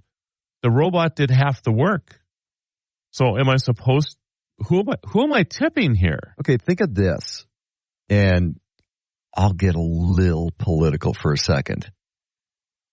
Through COVID, look at all the goodwill that servers, bartenders, servers, the people that work for tips received. And then the government just took it all away. All that good, and coming out of COVID, you know, hey, service workers, they were right on the front lines of being put in financial distress. We all tipped more. And a lot of that carried through that. I think everybody tips more. I'm in the habit of tipping more. Yeah. And I now don't have 25% anymore. With the government being involved and those salaries that are out of market compliance, because you got to remember, the government just took all that goodwill away. Pretty much. So, hi, we're the government. We're here to help. No. But I'm still in the habit of over tipping because it's habit. I feel that will get rid of tipping. I agree. Which means that will get rid of the service side of things, and that will get rid of, now there's no minimum wage employees because there's no minimum wage anymore. Well, so what do those people do for work? Do you actually? What does the high school kid that is, or the college student exactly that is having a part-time job while they're getting their education, where do they get that supplemental income from? Well, the first thing that really got me was the tip line part of it, right? Why did that not change? Should have. I'm in an area now that they're getting significantly more as a wage than most places in the country that work for tips, right? I don't get a tip with what I do. You know what I mean? So if I'm getting what's now a living wage, Marlo, do you want a tip? Well, no, not from you, especially. Okay. Although you kind of have a tip jar. I do for saying. Whenever you say just saying. Did I say it yet today? No, you haven't yet. I've broke myself of that habit, I think. Really? Doubt it. That tipping thing should be. And then on top of it, like you said, the robot is doing half the work now.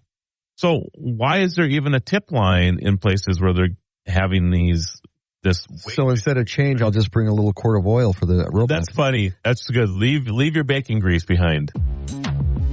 If you have any questions or want to suggest topics for future shows, visit thetechranch.com and send us your thoughts. You can also listen to past episodes and watch exclusive interviews not featured on the radio show. Be sure to follow Marlo and Steve on social media by clicking the links at thetechranch.com. Until next time, keep exploring the world of living with technology. The Tech Ranch. Supertalk 1270. This is Outdoor Issues with Neil Roberts and North Dakota Game and Fish Outreach Biologist Greg Gullickson. With the recent dip in temperatures, it's feeling a little like fall already. And Greg, I know your department is gearing up for changing seasons as well, including an early goose season. Tell us more about it. I don't want to close the door on summer yet. In fact, it was just a couple days ago I did a couple amazing cannonballs off the boat and still enjoying that nice warm water that we have. But with the recent temperatures, fall is upon us. You know, it's right around the corner officially on the calendar. And one of the big things is we applied for our deer licenses. Antelope apps were due just a little bit ago. But one of the first seasons that opens up is the early Canada goose season. And North Dakota's Canada goose season dates are set. Bag limits and licensing requirements are the same as last year. August 15th marks the date in all three zones across North Dakota, and it goes through September 7th. And for some pretty liberal limits out there, daily bag limit of 15 Canada geese. That's a lot of meat in the freezer, Greg. Hey, we'll talk more on early fall seasons when we come back. Let Skydancer Casino and Resort be your destination for entertainment and gaming. Upcoming events include the diamond-selling multi-platinum 3-time Grammy Award-winning rap superstar Nelly will be performing on Saturday, August 17th. Then multi-instrumentalist and platinum-selling artist Hunter Hayes will be on stage Saturday, November 2nd. And don't forget our sportsbook with multiple betting lines for both beginners and the most experienced high rollers. And this fall, win Minnesota Vikings tickets for Vikings home games. That's Skydancer Casino and Resort, Belcourt. From minor dents to major collisions, auto repair can be a major pain. At Jerome's Collision Center, we get that. That's why we have built the most advanced collision center in the region. Getting you back on the road quickly and guaranteeing the highest quality workmanship is our specialty, and no one does it better. Jerome's Collision Center is committed to the community, and we're proud of the reputation we've earned over the years. Making your collision repair experience as hassle-free as possible is our primary goal. Check us out online at jeromescollision.com. Talking early fall hunting opportunities, and Greg, I know goose numbers, man, they just continue to climb, don't they? They do. We have an overabundance of Canada geese in North Dakota. I still remember my grandfather saying how proud he was that had a nesting pair of Canada geese that chose to nest on a rock pile out in our slough. And now it's kind of going the other way. So we do have those really liberal limits of 15 daily. You still do need to be licensed, so residents need that $5 early Canada goose license, general game and habitat stamp, and all the regulations can be seen on the North Dakota Game and Fish Department website. That concludes this edition. Until next time, I'm Neil Roberts. You've been listening to Outdoor Issues, brought to you in part by Skydancer Casino and Resort, where the sky's the limit, by Jerome's Collision Center in Minot, and enjoy a home-cooked meal at Homesteaders in Minot. Talk of the town. Local, interesting. A lot of things going on with flood insurance in the Bismarck, Mandan area, and some things you need to know concerning the Missouri River, and some changes that have taken place. And, well, are you even going to be able to get flood insurance? Community events. Home Builders Association Parade of Homes going on. Started yesterday. We'll get the update on that as well this weekend on Supertalk 1270. Community organizations. I'm Steve Bakken along with Sarah Kelsch from the Bismarck Cancer Center. I want to talk about the mission and where the mission has gone for those that are served that are dealing with the cancer fight. What's going on in our community? That's Talk of the Town on Supertalk 1270. If you missed the show, check out the podcast on demand on the Supertalk 1270 mobile app. Talk of the Town thanks our sponsors: Big Boy, Dakota Pharmacy, Benchmark Mortgage, Trademark Realty, Silver Ranch, and Runnings. Talk of the Town with Steve Bakken, Monday through Friday, 9 to 11 on Supertalk 1270 and the free Supertalk 1270 mobile app. Welcome back, everybody. So excited about this next interview. I had a chance to visit with the founders of Crypto Hopper at CES. And this is actually a software that I use a lot because I do a lot of crypto trading, so to speak, and Crypto Hopper is great for that. So I hope you enjoy this interview. So a lot of people have a lot of questions nowadays about blockchain, cryptocurrency, all these type of things. And I think the confusion behind or around it maybe prevents a lot of people from being involved in cryptocurrencies. So Crypto Hopper may have solved this a little bit, right? So Ruth is here, and we're going to be talking a little bit about this. So tell us a little bit about your company. Yeah, so I'm the CEO of Crypto Hopper. And Crypto Hopper is an automated trading tool. So normally cryptocurrencies like Bitcoin and Ethereum are traded on so-called exchanges Most famous one is, for example, is Coinbase. You can also get Binance, Kraken. But those exchanges only offer limited options like buy, sell, set a stop loss.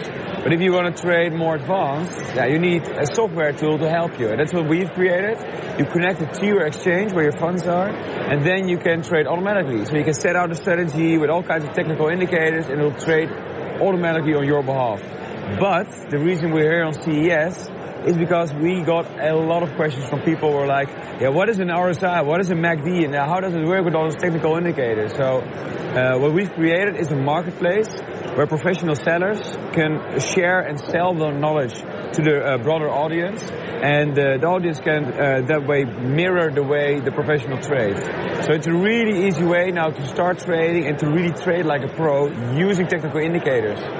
So one of these indicators, and I'm just asking questions because maybe I don't understand like I should, right? So let's say an indicator would be that the price of oil drops to below $40. Could I set that as some type of marker that says at that time, and if Bitcoin isn't at $4,000, I could purchase Bitcoin because oil dropped to below 40? That's even what we call a trigger. So you can set a trigger that if it's below a certain amount, it will trigger. But what I mean with indicators is you have like an RSI. An RSI is a technical indicator.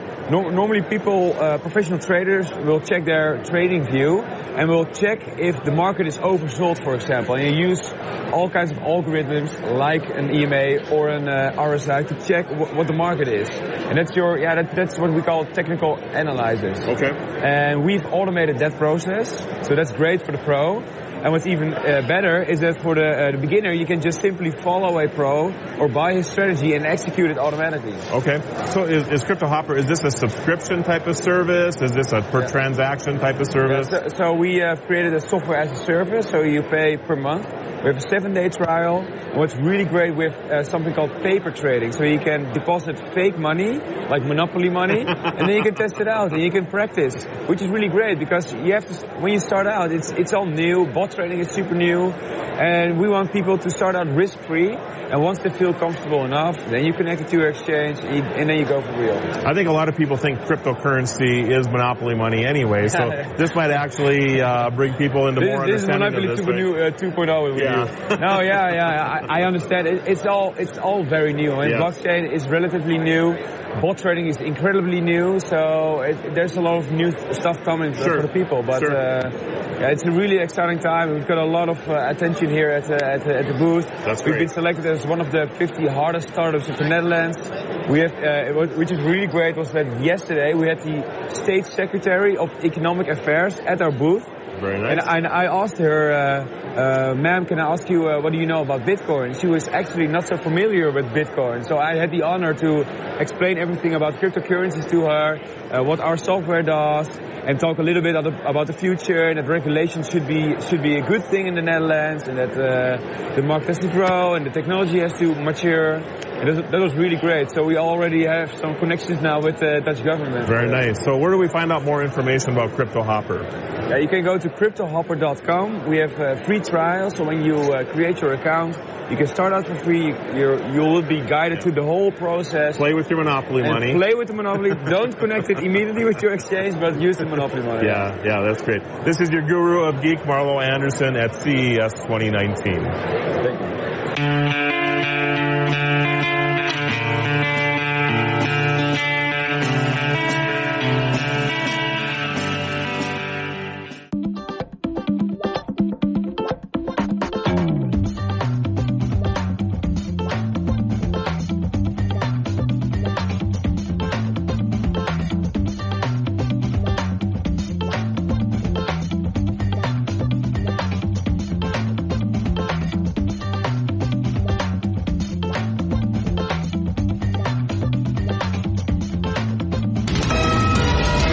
KLXX AM, Mandan, Bismarck, a Town Square media station, broadcasting from the View Community Credit Union Studio. ABC News, I'm Michelle Franzen. Former GOP Representative George Santos is expected to change his plea in court next week in federal fraud case. He's facing 23 felony counts, including defrauding donors. Here's ABC's Aaron Katursky. Sources familiar with the case told ABC News George Santos is expected to plead guilty during a hearing Monday in federal court here on Long Island. Those sources cautioning the erratic former Republican congressman could always change his mind. It is not clear what charges Santos may agree to in that plea. Former President Trump holding a rally today in Pennsylvania. Earlier this week, Trump detailed his economic plan and criticized rival Kamala Harris for her economic agenda. Her running mate, Tim Walz, is campaigning in Omaha, Nebraska today. There is renewed hope of reaching a Gaza ceasefire deal following this week's brokered talks. Mediators will reconvene in Cairo next week. Hurricane Ernesto losing some steam after making landfall in Bermuda today, but still packing winds up to 80 miles per hour. This is ABC. A Navy veteran skydiving for his 91st birthday. George Ebert of Wilmington, Massachusetts, turns 91 tomorrow. He's celebrating by skydiving with a dozen family members, and he did it last year as well. Liking it so much, he decided to repeat it. Here's ABC's Emily Mayer. Skybound, ready to roll, and ready to soar. Why skydiving? Why? It was on my bucket list. A bucket list of adventures George Ebert is taking off one jump at a time. I said when I'm 90 years old, I'm going to skydive, so that's what I did last year. He loved it so much, he came back, this time skydiving just days before his 91st birthday. I'm coming every year. Coming every year? Well, I can, yeah. Jumping with the same Jumptown skydiving instructor as last year, the pair making an aerodynamic duo. Governor Phil Murphy of New Jersey picking his former chief of staff, George Helmy, to serve out the rest of Menendez's term. This is ABC News. Do you hear that? Asthma triggers are everywhere, from dust mites, pet dander, and pollen, to smog and smoke. An asthma attack can strike anywhere, anytime. Be prepared with quick-acting Primatene Mist. Clinically proven to open airways quickly. It's the #1 FDA-approved asthma inhaler available over the counter. Primatene Mist. Breathe easy again. Use as directed. My doctor told me my blood pressure is borderline. I figured I could worry about it or do something about it. So I took control with Garlic Healthy Blood Pressure Formula. It works safely and naturally to help maintain healthy blood pressure with a custom blend of garlic, vitamins, and minerals. And it's odor-free. I'm taking charge with Garlic Healthy Blood Pressure Formula. These statements have not been evaluated by the FDA. This product is not intended to diagnose, treat, cure, or prevent any disease. The term natural references only the garlic in the product. Use as directed. Supertalk 1270, Bismarck area weather. With your forecast, I'm Corey Hartman. Hazy sunshine today with a high near 80 degrees. Some smoke in the air. For tonight, mostly clear, 59. Sunshine and a high around 84 on Sunday. Sunday night, clear skies, 62. For Monday, mostly sunny and a high near 87. If you're looking for a new place to live, stay, work, or play, check out Worthington, Minnesota. It's worth a look. That's weather from Severe Studios. Right now, 71 degrees. From ABC Sports, I'm Joey Waller. ESPN says the NFL has overturned the 6-game suspension of Titans linebacker Arden Key for using PEDs. ESPN reporting this week that the Niners have agreed to trade parameters with the Steelers for star Brandon Ayuk. But San Fran GM John Lynch telling KMBR Radio there's still time to work out a new contract with their holdout receiver. We started early. It's consumed a lot of our time, my time. I don't like that it's taken this long, but it has. And you know, you deal with the challenges that you're faced with. On the diamond, Pirates finally end their 10-game skid last night, beating the Mariners after getting run support. Phenom Paul Skeens allowing 2 runs over 6, now 7-2. Yeah, it definitely makes it easier to pitch. So nice to get the lead, nice to be able to keep it, and you know, just continue to go out there and execute. Dodgers pitcher Tyler Glasnow to the injured list with elbow tendonitis. Right now, those two teams we just mentioned, Interleague bottom 7, Pirates lead the M's 4-2. Rowdy Tellez a 2-run homer. Delayed top 2, Cubs 1, Blue Jays nothing. American top of the 7th. The Tigers a 4-0 lead on the Yankees behind Cater Montero. WNBA last night. Fever handled the Mercury. Caitlin Clark, a biggie, 29 points, 10 assists as Indiana makes a playoff push. For us, it's just one game at a time. Every single game is going to be difficult.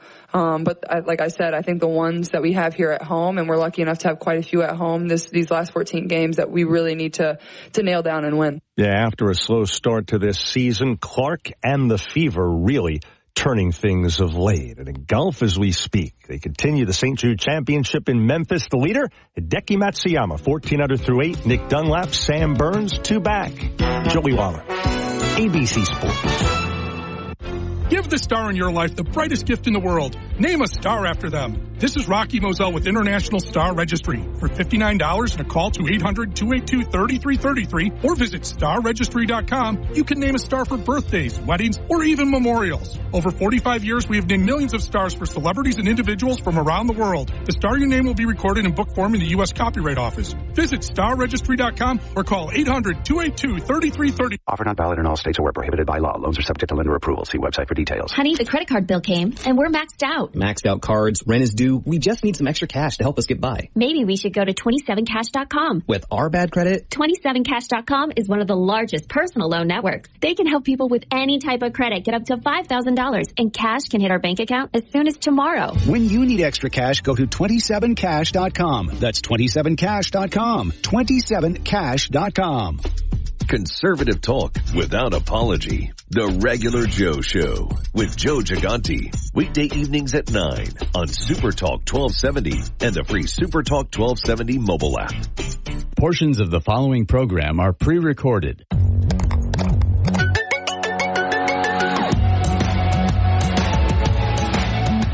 Welcome to the Tech Ranch, where we explore the world of living with technology. Get ready to take a deep dive into the latest gadgets, apps, and innovations with your hosts, the Guru of Geek, Marlo Anderson, and his trusty co-host, Steve Bakken. Join us on this exciting journey, and don't forget to visit thetechranch.com for even more exclusive content. Now, without further ado, let's welcome Marlo and Steve to the Tech Ranch. We're talking about medical advances due to artificial intelligence, AI, and we talk about things you put in the body, a chip, or putting things in, or looking in.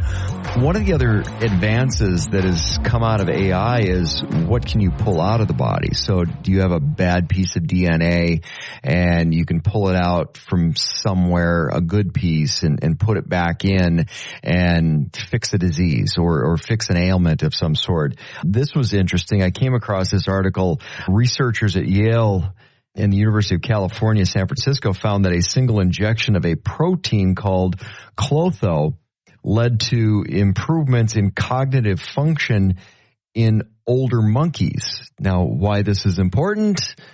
Dementia. So it's rather interesting. So klotho is produced by the kidney, and it helps regulate the kidneys and the metabolism. So humans with higher levels of the protein perform better in cognitive tests. Protein may help in rejuvenating brain function in older adults. So now you're looking at a medical advance that has identified something already within your body that can fix your body. So it's about the pathways at that point. So you're taking a protein out of some place and relocating it to the brain, and they think this might be some pretty fascinating advances in helping dementia patients. Well, we know that studies have shown a lot of issues that come with dementia, whether it's too much sugar in your system or is it hereditary or whatever. But I'm a firm believer God created a perfect body.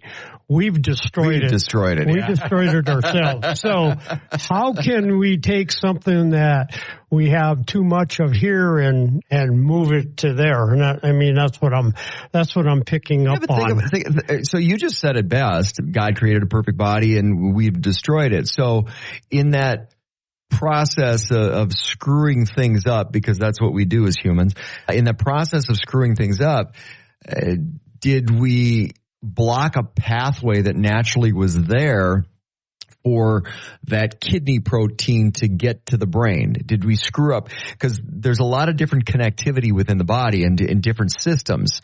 Have we screwed up those pathways? Because I put a lot of things back on preservatives, and it goes back to late 40s. A lot of that came around with World War II on preserving food for the troops, and into the 50s, and then it turned into a convenience because, good Lord, we're lazy. So have we blocked some of those natural pathways? So medically, is there the ability to not replace something, but fix something that was broken in the first place? We don't know, but could artificial intelligence define that for us? Could it find out if, okay, because of these preservatives or whatever it is, we just blocked a natural pathway that prevented dementia because those proteins got to the brain. Yep. And did we just screw up that path? And in a lot of cases, we probably have. I've done a lot of research on stem cells with my daughter having MS, looking at some breakthroughs there.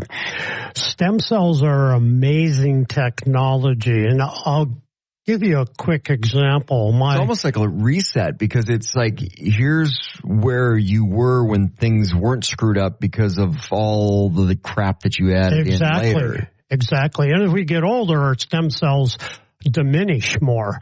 So then what happens is our immune system gets compromised too. So they've done so much work in that whole arena of stem cells. But my former boss had a very dangerous blood disorder, cancer. And I know you were talking about your stepfather. But anyway, he had gone, and they were just doing this pretty early on, about 5 years ago, where they take your stem cells. Seattle was kind of the leading technology hospital. They take your stem cells, and they're doing it today, getting better at it, and they clean them up. Tell me, I don't know how they do it, and they re-inject them into your system. A lot of athletes are doing it for shoulders and knees and that kind of stuff. Anyway, they showed some improvement, but not enough that he was getting rid of his cancerous blood cells. So there was a new technology developed in Germany where they would check out somebody else's DNA and match it up with yours and use their stem cells to inject into your system. And he went through that therapy, and boom, he came out cancer-free after 3 months. Okay? Amazing. Well, I came across this product that actually stimulates your own stem cells. It's a patch I wear every day.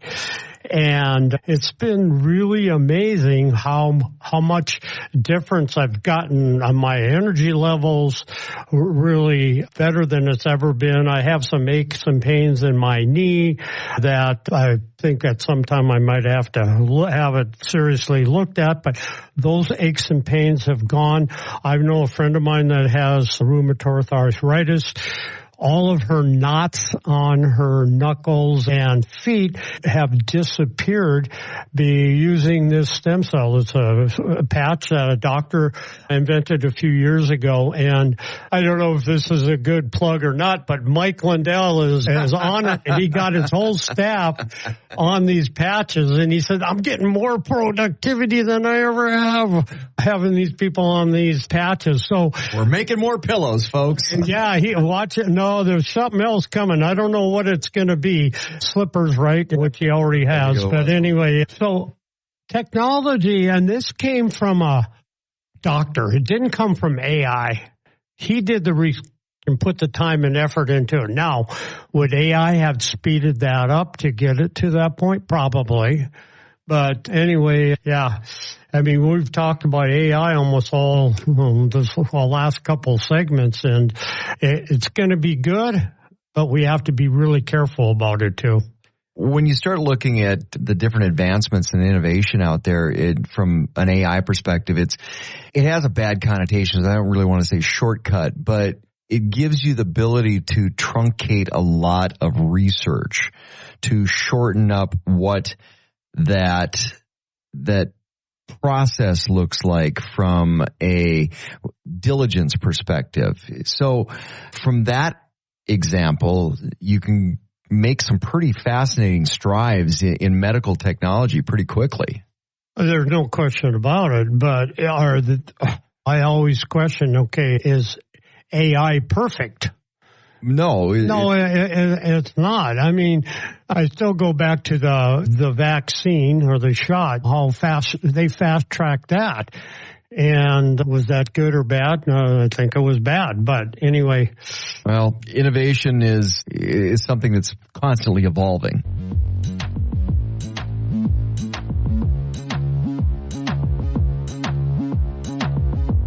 And we're back with the Tech Ranch. Get ready for more amazing tech insights from the guru of geek, Marlo Anderson. So I'm reading this article right now, The Secret to Living Past 120 Years Old. What do you think the answer to that is? Whiskey? Every time I see a 106-year-old lady go, what's the secret? Shot of whiskey every day. I'm on board with her. Love that answer. My answer. Nanobots. Nanobots. Yes. Isn't that Mork and Mindy? Nano. Yeah, Mark was something, wasn't he? It was. I wonder if he's the one that encouraged people to name scientists, in present, they're like, what should we call these miniature bots? These little Mork and Mindy's popular right now. Yeah, let's go with that. Nano. Yeah. We are now in the later stages of the first generation of life extension, which involves applying the current class of pharmaceutical and nutritional knowledge to overcoming health challenges. Isn't that interesting? In the 2020s, we are starting the second phase. Of course, now my little pop-up happens there. Okay, but this is all based off of a movie. Of course it is. From back in the 60s. Okay. Remember when they miniaturized the little submarine? Oh, yeah. The heart? Yep. That's what nanobots do. That's what nanobots do. Yep. In the 2020s, we are starting the second Fantastic Voyage. Yep. Which is the merger of biotechnology with AI. In the 2030s, we'll usher in the third phase of life extension, which will be to use nanotechnology to overcome the limitations of our biological organs altogether. Wow. So nanobots are already being used, by the way. Just letting you know. On what? On all kinds of stuff. I have them in me. What? I did not have surgery on my left shoulder yet, Steve. Oh, you did not. But it kind of works. Are you serious? I'm lifting my hand straight up like I do my shoulder up with the other one. And? It was an injection of nanobots. Nanobots. Seriously? Yep. They claimed that I was a perfect candidate for... Yes. Which I'm sure they tell everybody, right? We want you to use this. There's no risk to you at all. We'll just be able to, if we want you to open the door for the assassin to whoever, we'll be able to command you to do that. But other than that, no big deal. Marlo, why are you hitting yourself? Stop slapping yourself. Yeah, it's interesting what's going on in the nanobot world. Well, tell me more. Methodology behind it. I don't know more about my scenario, actually. I should. So you walked into the doctor's office and go, hey, we're going to fill you full of nanobots. It was just an injection. What were they supposed to do? Like, she said that if this works, I mean, I still could potentially have surgery on my shoulder, right? But she said, you're a great candidate for this, and if it works, then it works. And it was a couple $100 to get the shot. And in 3 days, I'm like, this is incredible. Are you serious? So I'm wondering if nanobots can fix the cartilage that I no longer have in my knees. So I don't know about that. Okay. That's probably, this was to. Because I'm holding out. This was just to repair, not replace. So just so you understand that. But I'm going to guess that sometime in the future, there will probably be nanobots that might be able to go in there and weave, each nanobot will have a little piece of cartilage or something. And I'm just guessing, what they, and then. So in your case, how long did it take them to teach the nanobots to crochet? I do not know the answer to that. Knit one, purl two. Yeah. I was that sucker back up. She stated I would be sore for a couple days, which I was. And then all of a sudden I'm able to start moving my arm like normal. I was stunned, absolutely stunned at this. I've been out and played golf a couple times now. Really? I'm just as bad as I was before. Okay, well, that was my next question. That hasn't improved at all. But, and supposedly when they're done, your body just gets rid of them. So you hope. I took the COVID shot too. Or do they lie dormant in wait? There's all kinds of rumors about nanobots and the COVID vaccine too, not to start more conspiracy theories, theorists. Well, there's plenty out there. Conspiracy, whatever, to the COVID shot, but there's a lot out there about that and that they're laying there waiting. So I don't know.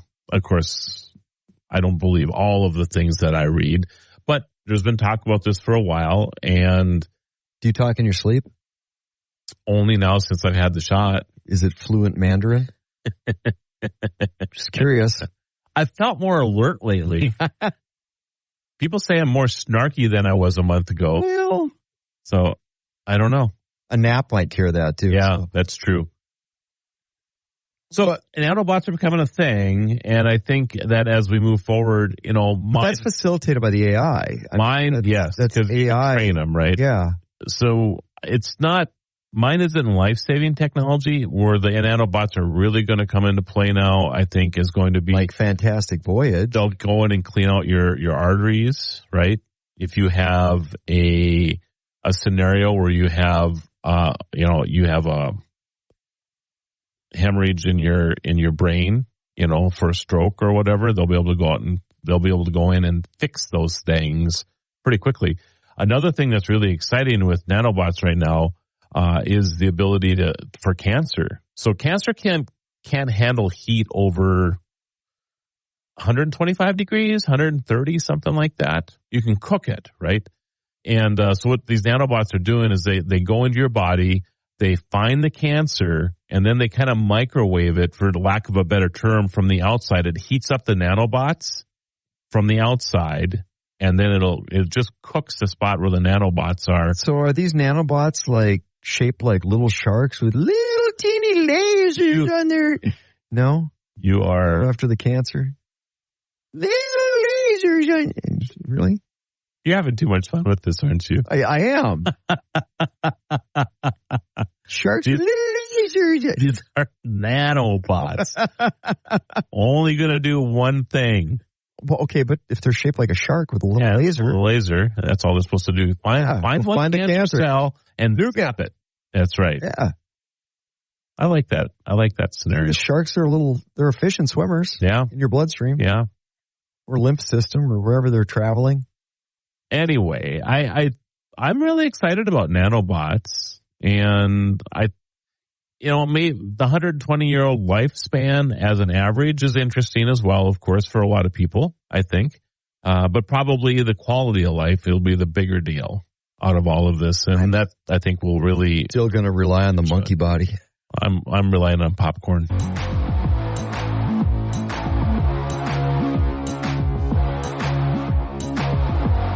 You've returned to the Tech Ranch, where technology is our passion. Let's jump back into the conversation with Marlo and Steve.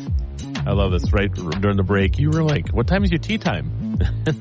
Yeah. I'm saying exactly. Tea times are always so funny. 3:03, 4:13. Whatever it is. Real right? times. Well, they give you those are approximates, right? But I'm also looking at the weather. You're late, don't be late. I find it interesting. So last Friday, a little over a week ago, we had an event in downtown Mandan, North Dakota, and we're watching the weather because it's supposed to rain. Yeah, you had a rain out, didn't you? We had a rain out, right? But we're looking at this, and you can go in now and you can look at by the hour, right? It's going to show you the temperature, approximate temperature at the hour. it's going to be raining or not. And, they predicted rain. 2 minutes from now, you're going to get wet. It's kind of funny. But they, like a day and a half out, events was starting at 3 o'clock, and it was showing that rain was going to start between 1 and 2. And they were talking about this on Wednesday, and sure enough, between 1 and 2 o'clock on Friday, it started to rain. And I'm like, this reminds me of Back to the Future, when they get out of the car going into the future. And I think the future was like 2015, right? And they wait a little bit, and they get out of the car, and it's raining, and the doc, he's like, wait 8 more seconds, and then 8 seconds it stops raining. I feel like we're kind of getting towards that with weather. Okay, my favorite feature on my radar, and I use a weather app from one of the TV stations, and love their weather. Their weather app on the radar side, and you can go through and put in thunder and lightning and rain and however you want the cloud covers, severe, strong storms, overlays and whatever, right? Hail. It's like all the different overlays. And the cool thing with the radar is you can put it in motion, and you can have it past, up to current, or future. Right. So it's got a predictive model. And it's pretty accurate at a predictive model. Yeah. It's extremely accurate. It is really interesting that do you think it's just because we have so many data points now that come into the Weather Service, and the power of the computers that are being used nowadays, that these models are just getting more and more accurate all the time? Do you think that's what it is, or is there something else at play that I'm not? No, it's all the data points. And if you take a look, one of the things on the app is you can take a look at the radar, because there's different spots for the radar, and it'll do the sweeps, and then it puts them all together, and the computer model puts all the pieces together. Right. So you get a very accurate picture of what's going on, and very predictive of what could happen. And so it really does come back to the data points. There's so much information out there. And then being able to take a computer and, whether you're including AI into that, I'm sure you are. You have to be. Yeah, they are. Especially on the predictive side. Yeah. So if I'm looking at a radar screen that's going to show me 20 minutes from now or 2 hours from now, that's got to be some AI. Yep. I mean, they used to have some of this stuff, of course, with weather forecasting, but they would be, the computer model kind of precursor to AI. You got a front coming up from the south that's going to meet up with one coming from the west, and this one's moving at 30 and this one's moving at 12, and you're 2 days out, and you kind of get this idea. But you never know if one's going to slow down, one's going to speed up a little bit. I mean, all these nuances to weather. I was in Norman, Oklahoma, like 10 years ago, and Tornado Alley. Yeah. But that is the home of the National Weather Service, right? And I'm in their office, and there's a group of us, like 12 or 15 or whatever, and the meteorologist that was... Is Dorothy there? Dorothy was not there. Okay. Do you know Dorothy? Twister reference. Yeah. I love Twister. Yeah. It's coming out again. Twisters. Should be out in a week or two here, I think. Sometimes it's going to be hard to beat that original, though. Yeah, but you never know. The soundtrack from the original. Yeah, was fun. Yeah. Anyway, so the meteorologist wanted to have, like, where you're from, and then the meteorologist would talk about the type of that acts that area, right?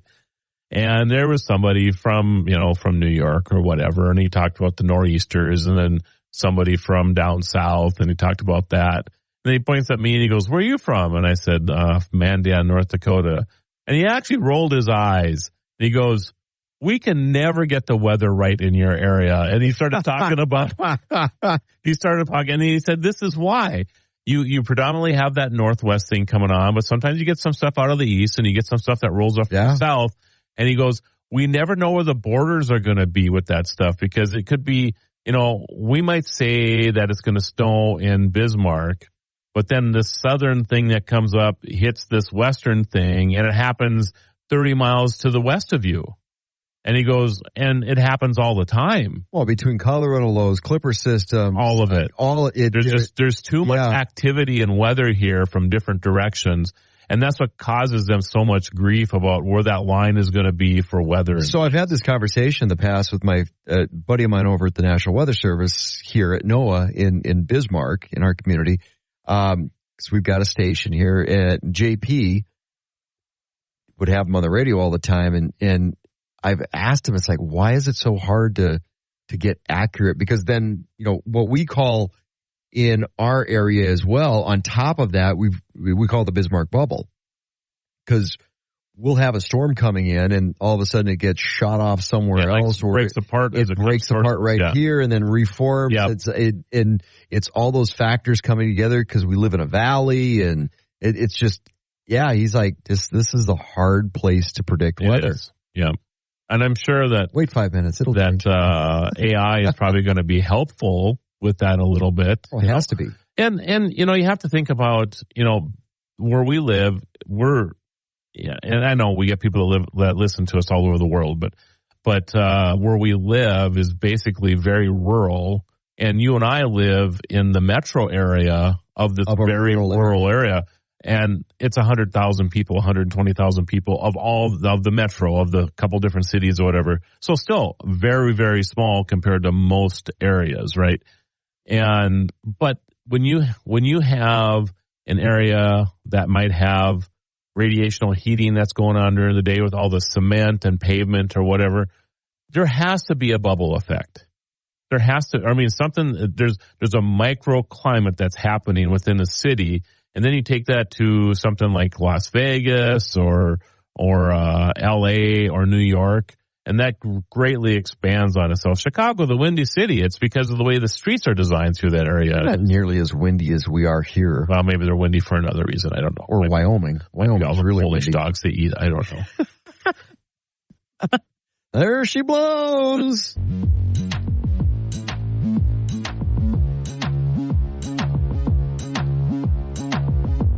Welcome back to the Tech Ranch. Let's get back to discovering the latest in technology with the guru of geek, Marlo Anderson.